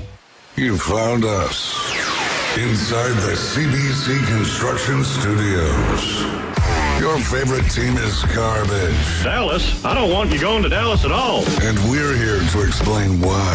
That place is crawling with crackheads and debutantes, and half of them play for the Cowboys. It's time to take out the trash on the Sports Blitz on 104.3 ESPN Northwest Florida. It's 5:25 on Monday. You're still driving home, and we appreciate you listening to 104.3 ESPN Northwest Florida. You're listening to the Sports Blitz with Paul Wilson. Don't forget to call in, to text in the Red 7T's phone line, 850-215-6290. As always on Monday, around this time, we have the world traveler, the captain, Todd, in the building from PCB Hobby. Todd, you just got back. Let me tell you this, folks. Hold on before you say anything. This man has been out of the country. He's been driving on a boat or riding on a boat or could be driving the boat with that hat. He decided, he just got back in town, And there's nothing more serious or more important than to come on the Sports Blitz to be with us. So, Todd, thank you, sir. Thank you for being here. How are you doing? How was your traveling? And tell us some more stuff about what's going on with you. Happy Monday, everybody. It's going good, man. It's been a busy week. Last Wednesday, I left and went down to Port Canaveral and had myself a vacation. Yes. Haven't had a day off in probably 7 months, but I thought, you know what? It'd be fun to go on a cruise. The doctor went with you, right? Was that? The doctor. Oh, yeah. Doctors Both always doctors went with me. Actually, Dr. Hazel and her sister, Cece. And then, of course, my doctor, Dr. Sharon, went with me as well. The four of us rode down there, got on in Port Canaveral, Florida, and ended up in the Bahamas for a couple days. And that was a ton of fun. Just got off the boat this morning, drove back at the shop, working it up. So here we are. Yeah. With that having been said, there's a ton going on as usual. We had Sajjad Shah this last weekend, which is one of our artists that we represent, come in and had our largest stream ever. With an artist, which was really cool over the weekend. It was Friday and Saturday. And then he just went home yesterday.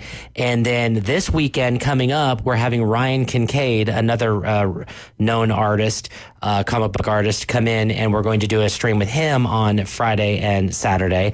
And then the week after, we're having another artist named Marat Michaels. And what a lot of people don't know about Marat is that he's the one that created the Pooh books, and so not that type of Pooh, Winnie the Pooh. Nice. It's Winnie the Pooh characters, but in comic book form, and it could be like Biggie Smalls, Dr. Dre, the Avengers, but in Pooh forms, Spider Pooh. That's pretty good. Again, Wow. yeah, it's really cool. He created this 10 years ago, and it has always been very popular. Everybody knows him. This is the first time he's going to be streaming with PCB Hobby and eBay Live, so it's really going to be cool. So that's in 2 weekends from now, and we have it stacked with the comic book side of things.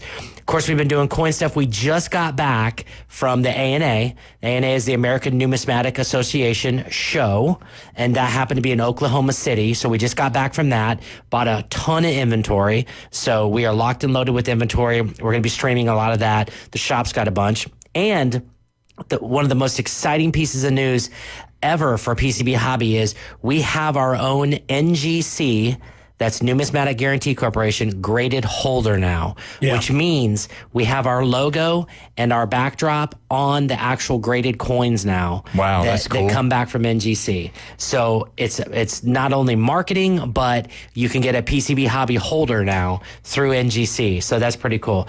We also did that in the comic side as well, and we had our first person buy our custom label yesterday on stream. And when that book gets sent off to get graded, it's going to come back with our custom PCB Hobby logo on it. That's fantastic. Yeah, so that's really cool. So we're doing a lot of stuff. That sounds like it. Sounds like you're busy. And let me just go ahead and say this: if you need somebody for the fifth week to do if you want to do 5 weeks in a row of drawing, I heard Jeff's pretty good at stickman drawing.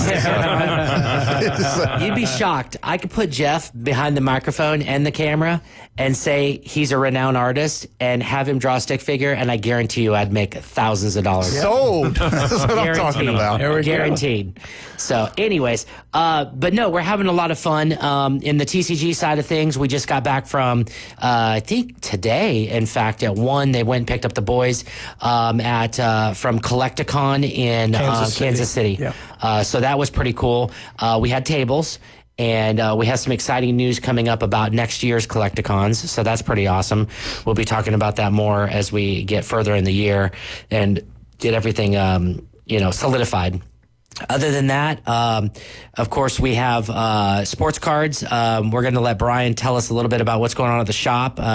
Haven't really been tuned into the shop in the last few days, so what's up? Well, it's been nice. I've actually been there. Hadn't been out of town, but we start getting back on the show circuit in a couple of weeks. But it's been busy in the shop. A lot of locals peeking their head back out, But then again, this week, Labor Day weekend coming up. So we're starting to have a lot of people walk in, and we've had great crowds in there. A lot of people buying singles, a lot of people ripping wax. We've got a really wide range of stuff. We've just happened into a couple of collections over the past couple of weeks. So whereas normally we have everything new and then, one or two things from last year, now we have stuff from 2017 football. Patrick Mahomes rookie year, 2018 football, Josh Allen, Baker Mayfield, Saquon Barkley, Lamar Jackson. So you don't see that kind of stuff around. We've actually come into a lot of it. It's interesting that you say that because Dr. Sharon and I were talking one evening, and she said the thing that sets us apart from everybody is our wide array of items, our buffet that we have. And if you go to one of your favorite buffets, you always know you have your go-to items that you go to, but you have so much to choose from, which is so awesome.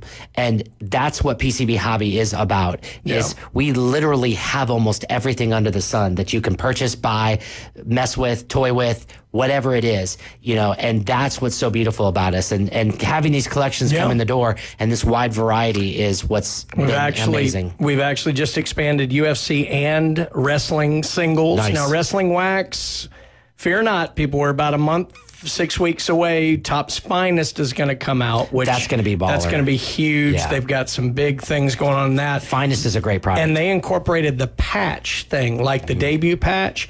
They had guys wear them at WrestleMania. They're going to incorporate those into cards, too. So that was actually worn by the wrestlers there.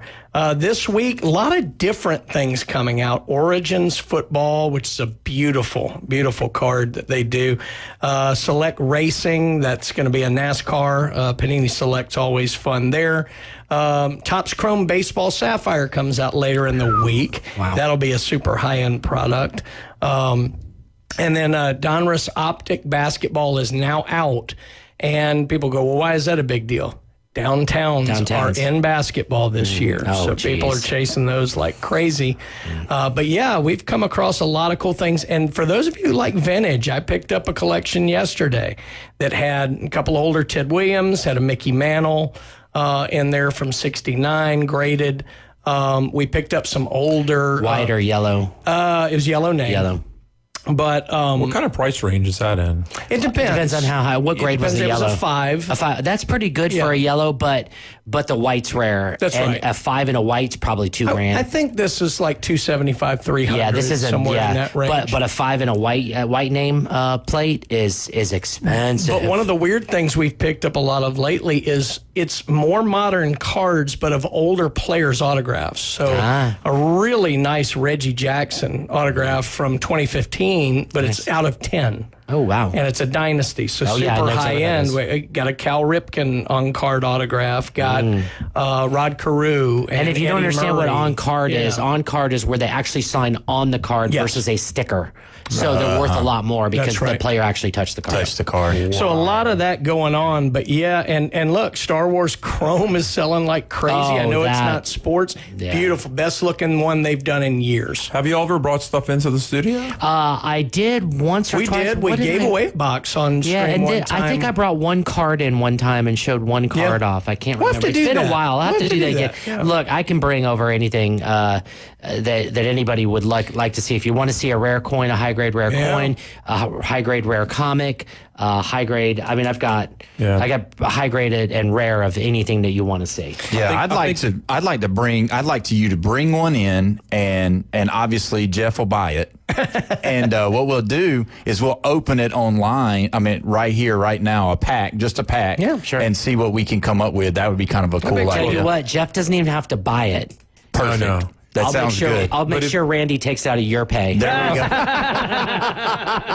There you go. I got your back, brother. All right. Thank you. And if it's anything Yankees, it should be free. Because that's trash. Now Atlanta Braves, that'd be awesome. That's right. Now let's just talk about this real quick. Kevin O'Leary of the Shark Tank just is a part of this group that has bought the buyer of this card, and you guys know way more than I do about it, but it was a signed logo of Michael Jordan and Kobe Bryant on the same card. Yeah, 1-of-1. One of Upper one. Deck Exquisite. Is that what it is? Yeah, Upper so it's Deck? a very high end. Exquisite is a very high end. For $12.9 million. Yeah.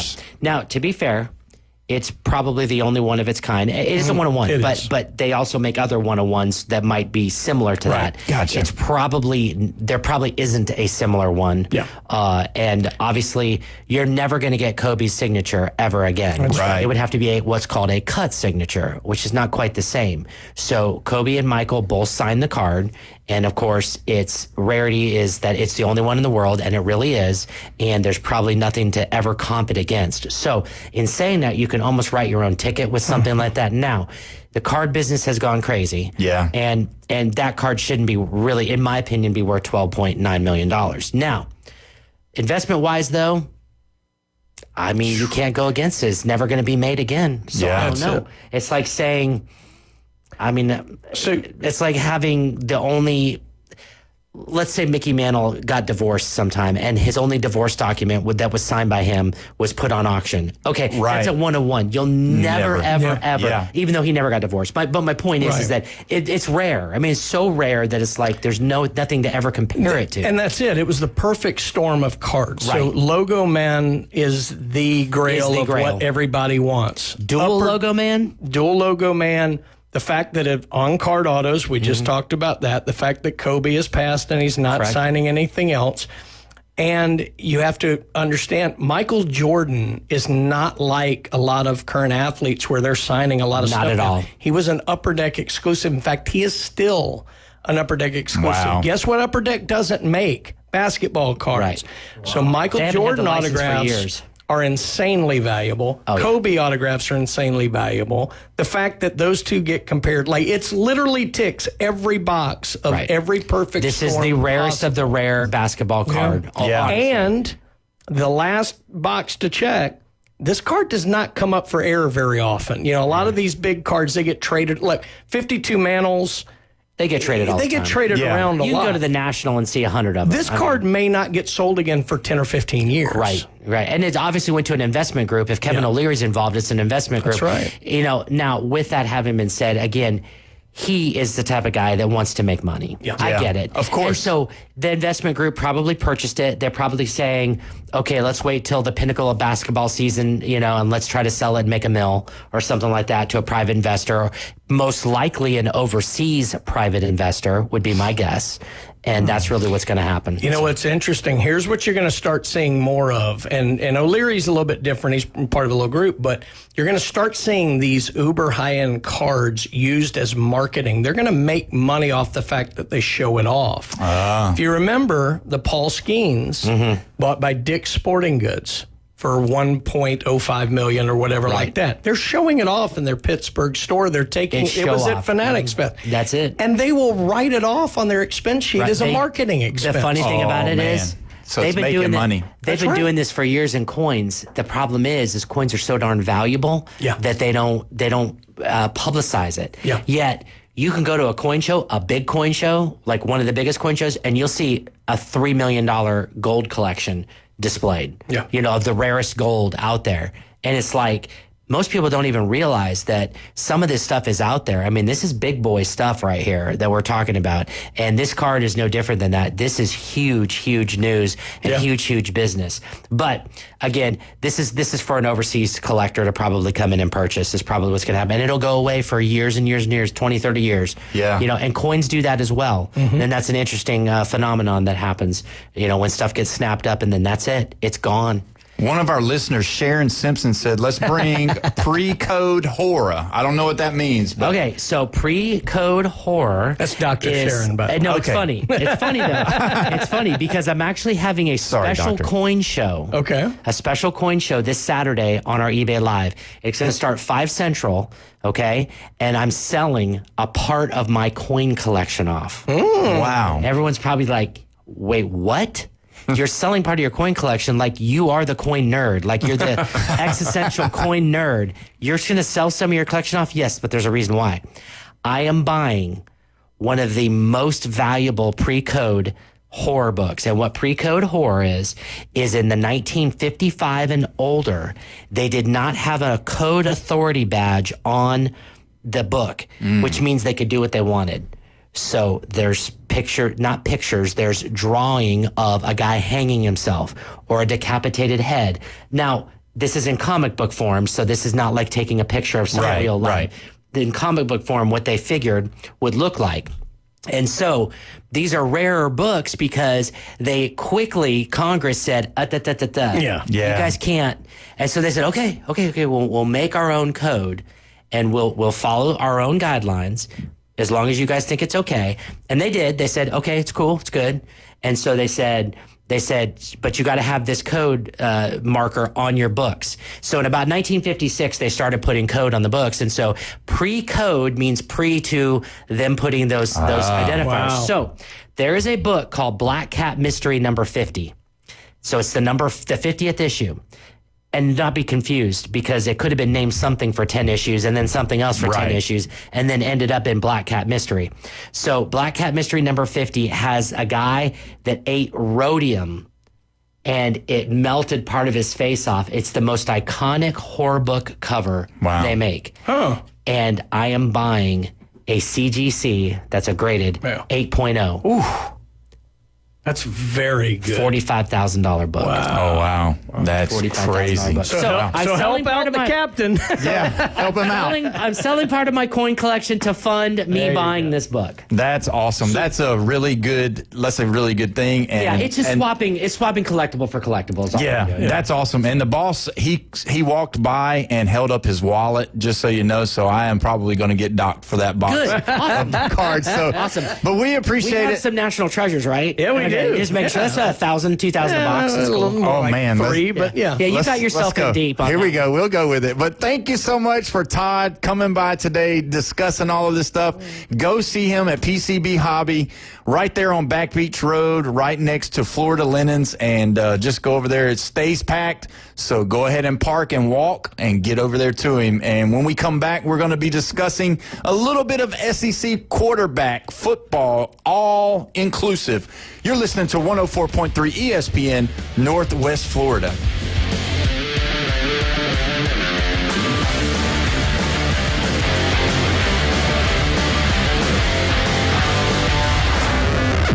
The Red 70s studio line is now open.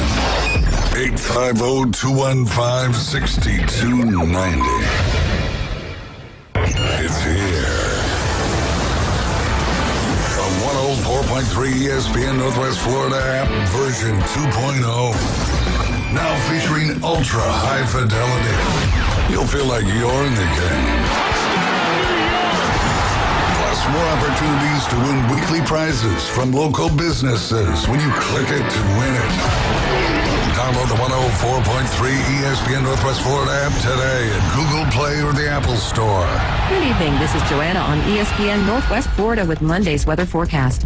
Mostly clear tonight with a low near 74 and a wind 5 to 10 miles per hour. Sunshine tomorrow morning, a gentle breeze out of the northeast and a temperature of 84. Heating up in the afternoon and evening around 91 with sunshine and a wind coming out of the north around 9 miles per hour. Sunny Wednesday, a gentle breeze and very warm around 90. This forecast is brought to you by Earthworks of Northwest Florida. Thank you for keeping that dial at ESPN Northwest Florida. Rely on it. Are you feeling tired, weak, or maybe you feel old and cranky? If so, I have the answer. It's Max Fit Sports Nutrition with 2 locations, 23rd Street in the Coronado Plaza and in Pier Park North on Back Beach Road. Max Fit Sports Nutrition has nutritional products and professional dietary plans to get you moving in the right direction. So get off that couch and get to Max Fit Sports Nutrition now. Max Fit Sports Nutrition, where you can try it before you buy it. With over 65 years of combined experience, Instant Replay Sports Cards. Next level.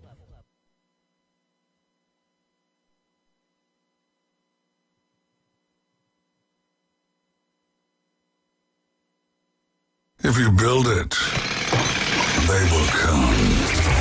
We're live from the CBC Construction Studios.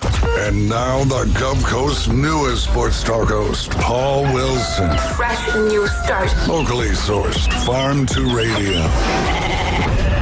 The Sports Blitz. We're starting fresh. 104.3 ESPN Northwest Florida. Welcome back. You're listening to the Sports Blitz with Paul Wilson here at 104.3 ESPN Northwest Florida.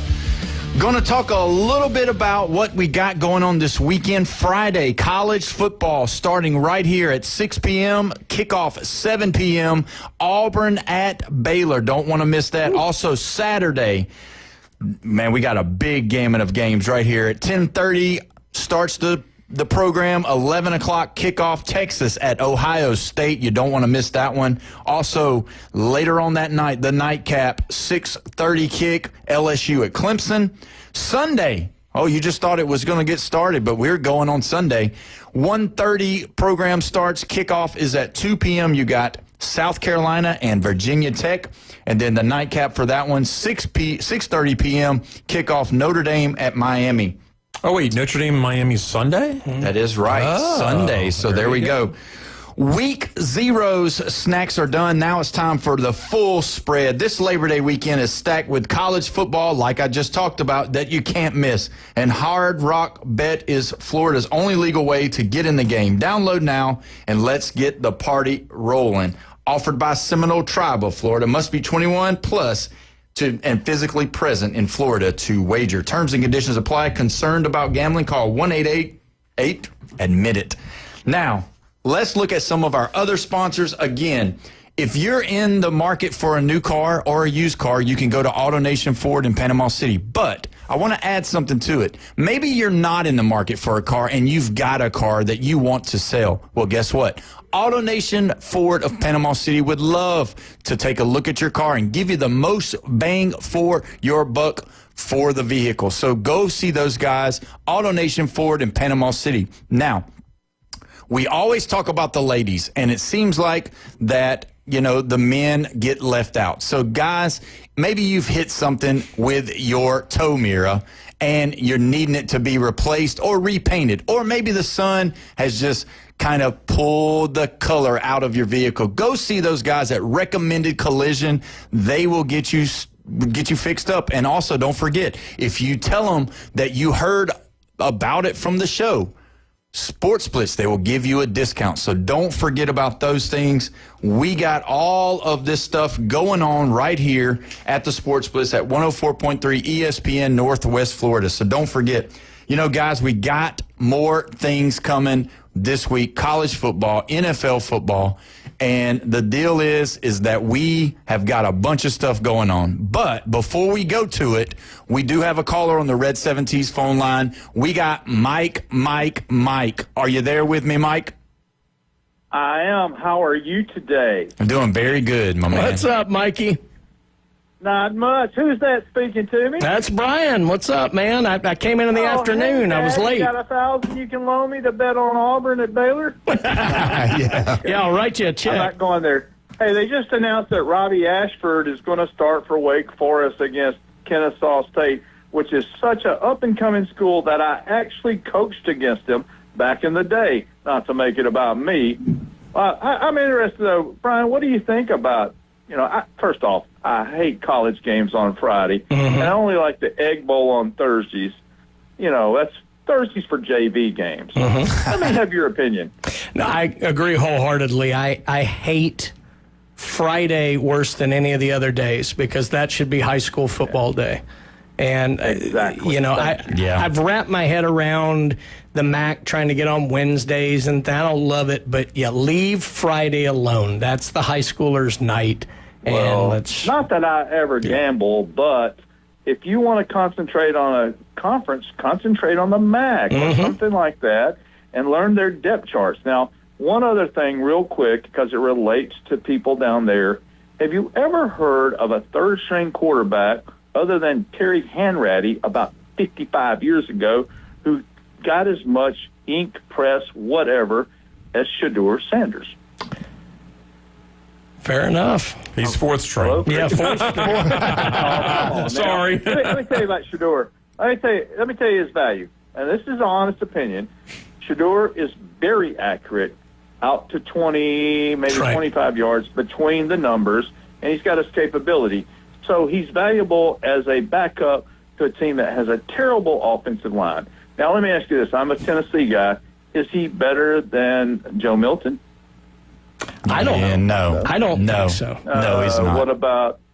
What about my boy Justin up there in New England, whatever his name is, the last guy to beat Georgia for Tennessee. Help me out with that. Oh, Josh Dobbs? Joshua Dobbs? Yeah. I'm an astronaut. Yeah, Josh Dobbs is better than Shedeur Sanders as well. He's played a lot more high-level football. Yeah, for sure. I'm going to tell you something. I heard a man this weekend on a national podium saying that Shedeur should have been the second pick in the draft. Now, up here in North Carolina, we know why he had such a successful season. It wasn't just a Heisman Trophy winner, but there's a 6th-round draft pick that's going to make the Panthers named Horn, not to be confused with our defensive back. Mm-hmm. So you got to look at the big picture. Here's the thing. Shedeur will get paid for playing football this fall somewhere, unlike his brother, who will probably retreat to Boulder to help Daddy coach. Y'all have a great one, and go Vols. All right, see you, Mikey. Thank you so much. Bye. It's crazy because not only have we gotten Mikey here, now we had Ricky Smith that called, that's a volunteer fan, and then on Wednesday we have Brandon here from Recommended, that's Tennessee fan. I tell you what, all this orange, we're getting surrounded. Bomb it. For sure. Okay, I can mention this business because they're closed. Last year, I was in Neon's Beach Club, which is now closed. Yeah. Right. You know, they don't obviously advertise with us. But I was in there for the Alabama-Tennessee game, and I couldn't believe, like, it was almost like, it was this weirdest feeling because there was Alabama fans just spread out, and there's Tennessee fans. And I'm telling you, I was probably the only person not in either red, white, or orange in the whole house. Wow. And nobody talked trash to each other. It was almost like they were avoiding each other. Like they knew if they started talking to each other or trash talking each other, they'll probably get into a fight. Yeah. And I was like, this is the strangest feeling in the world. Paul can tell you, the Alabama-Auburn thing, it's intense, but it's messing with your buddies. Yeah. The Alabama-Tennessee your thing brothers is hatred. It's hatred. Pure hatred. When they're talking trash, they kind of mean it. Oh, 100%. Like Michigan and Ohio State. You know, they mean it. And the thing is about both of those are legendary. You can, a lot of your Tennessee fans, obviously a lot of your Alabama fans have been fans their whole life. So it matters. It runs deep. And what happens is they are all also very they don't want to give any bad mojo to their team, so they don't want to say nothing. They want to eat their food, cheer, and watch, but they know because of all the years of comeback victories from both sides that they could definitely mess up the mojo going forward. 100%. So I heard it from one of the Vols fans recently. You know, they always have these things, blue bloods and historic programs and all that. Yeah. And obviously Alabama's top 4, we'll say. Top 4, easy, right? No, God. Of all time programs, oh, yeah, for right? sure. Hands down. I mean, I thought there were one. Wait, go ahead. Possibly. But these Tennessee fans, they usually are ranked number 12, you know, right around there. They are so self-consumed. Now, I'm not saying it's all of them, but there's a lot of them. They're self-consumed that believe that they're in the top 10. Yeah. I can't believe I'm going to say this. I actually think they should be. Really? I think recency bias hurts them. Yeah. Because they really haven't been terribly relevant since 98. 98, well, which was they had a good season, few like years after that. 02, 01. Well, 01 when they lost to LSU, I think, in the SEC championship. They should have made a run that year. But a lot of people don't really know the history of Tennessee with General Neyland and some of the stuff that they did in the third. I mean, they went a whole season without giving up a point. Now, granted, this back in like the 30s, but so there's more history to Tennessee than they probably get credit for. And the troll in me loves that they're outside the top. But if you're looking at realistically, 9 or 10 is probably more accurate for them. Yeah. But if you look at what Tennessee has done as a whole, I know we're talking about football, but if you look at them right now, and if you were to say, hey, what school do you think right now has the bigger, fan base because of how good they've done in basketball and how good they've done in baseball? Because both of those teams has actually lately been on the cusp of winning national titles, not as well as the baseball team winning the national title. If you're a top 10 team, I get it. But let's be honest. Have they made a Final Four? No. I don't think so. If you take away their one baseball national championship, they're nothing. Yeah, but they've been tops in a lot of their things, and they've won the SEC. Yeah, that's what I'm saying. Well, when you're doing that, that's what's bringing the fandom. Because if you look across in the baseball world right now, a lot of kids are starting to be Tennessee fans. Just like when you go to a travel ball place and you see kids, they're wearing Vanderbilt hats. Nobody likes Vanderbilt, but because Vanderbilt's baseball program is good, and that's the deal. Tennessee, Vanderbilt, they've got good baseball programs, and so that's where the fandom is starting to come through. It's child abuse. And it's terrible. Somebody wear that orange. It's terrible. And we've played it, and which I don't know if you got to hear the show, but the first show that Brandon got to come and do the Tennessee report, it was at the top of the hour, and I played the guy that said that did the whole I hate God, I play that every Tennessee hate week. And that was Jeff's first time to ever hear it. So he was just like, what in the world is that? Where did that come from? And that was just I'm the same way. First of all, they sorry. First of all, they cheaters, they liars. Well, does anybody have the worst colors in SEC? Is it Vanderbilt? Is it the gold and black? Well, I mean, I despise the Tennessee orange. I don't know. The orange just does something. Yeah, it's nice. Is the Tennessee orange better than the Texas orange, though? No. No. I don't like Texas's, but it's better than Tennessee. It's better, yeah. Burnt. I would say, burnt is better. I don't like the bright orange. But again, I am a self-professed hater. Yeah, me too. I mean, and I'm fine with that. Yeah, there's a bunch of hate over here. I mean, we're going to have a trash can painted orange over here for Brandon when he comes in during the next week, obviously. This week, actually. So oh my God. It's going to happen. But either way, we'll get into more of that tomorrow. But I just want to say, guys, it was a great show. We appreciate it. And also, don't forget some of our sponsors. Don't forget to like us, share, comment, because we've done it today. Monday's over. We will see you tomorrow. You've been listening to the Sports Blitz with Paul Wilson here at 104.3 ESPN Northwest Florida. See you tomorrow. You're allergic to that shirt.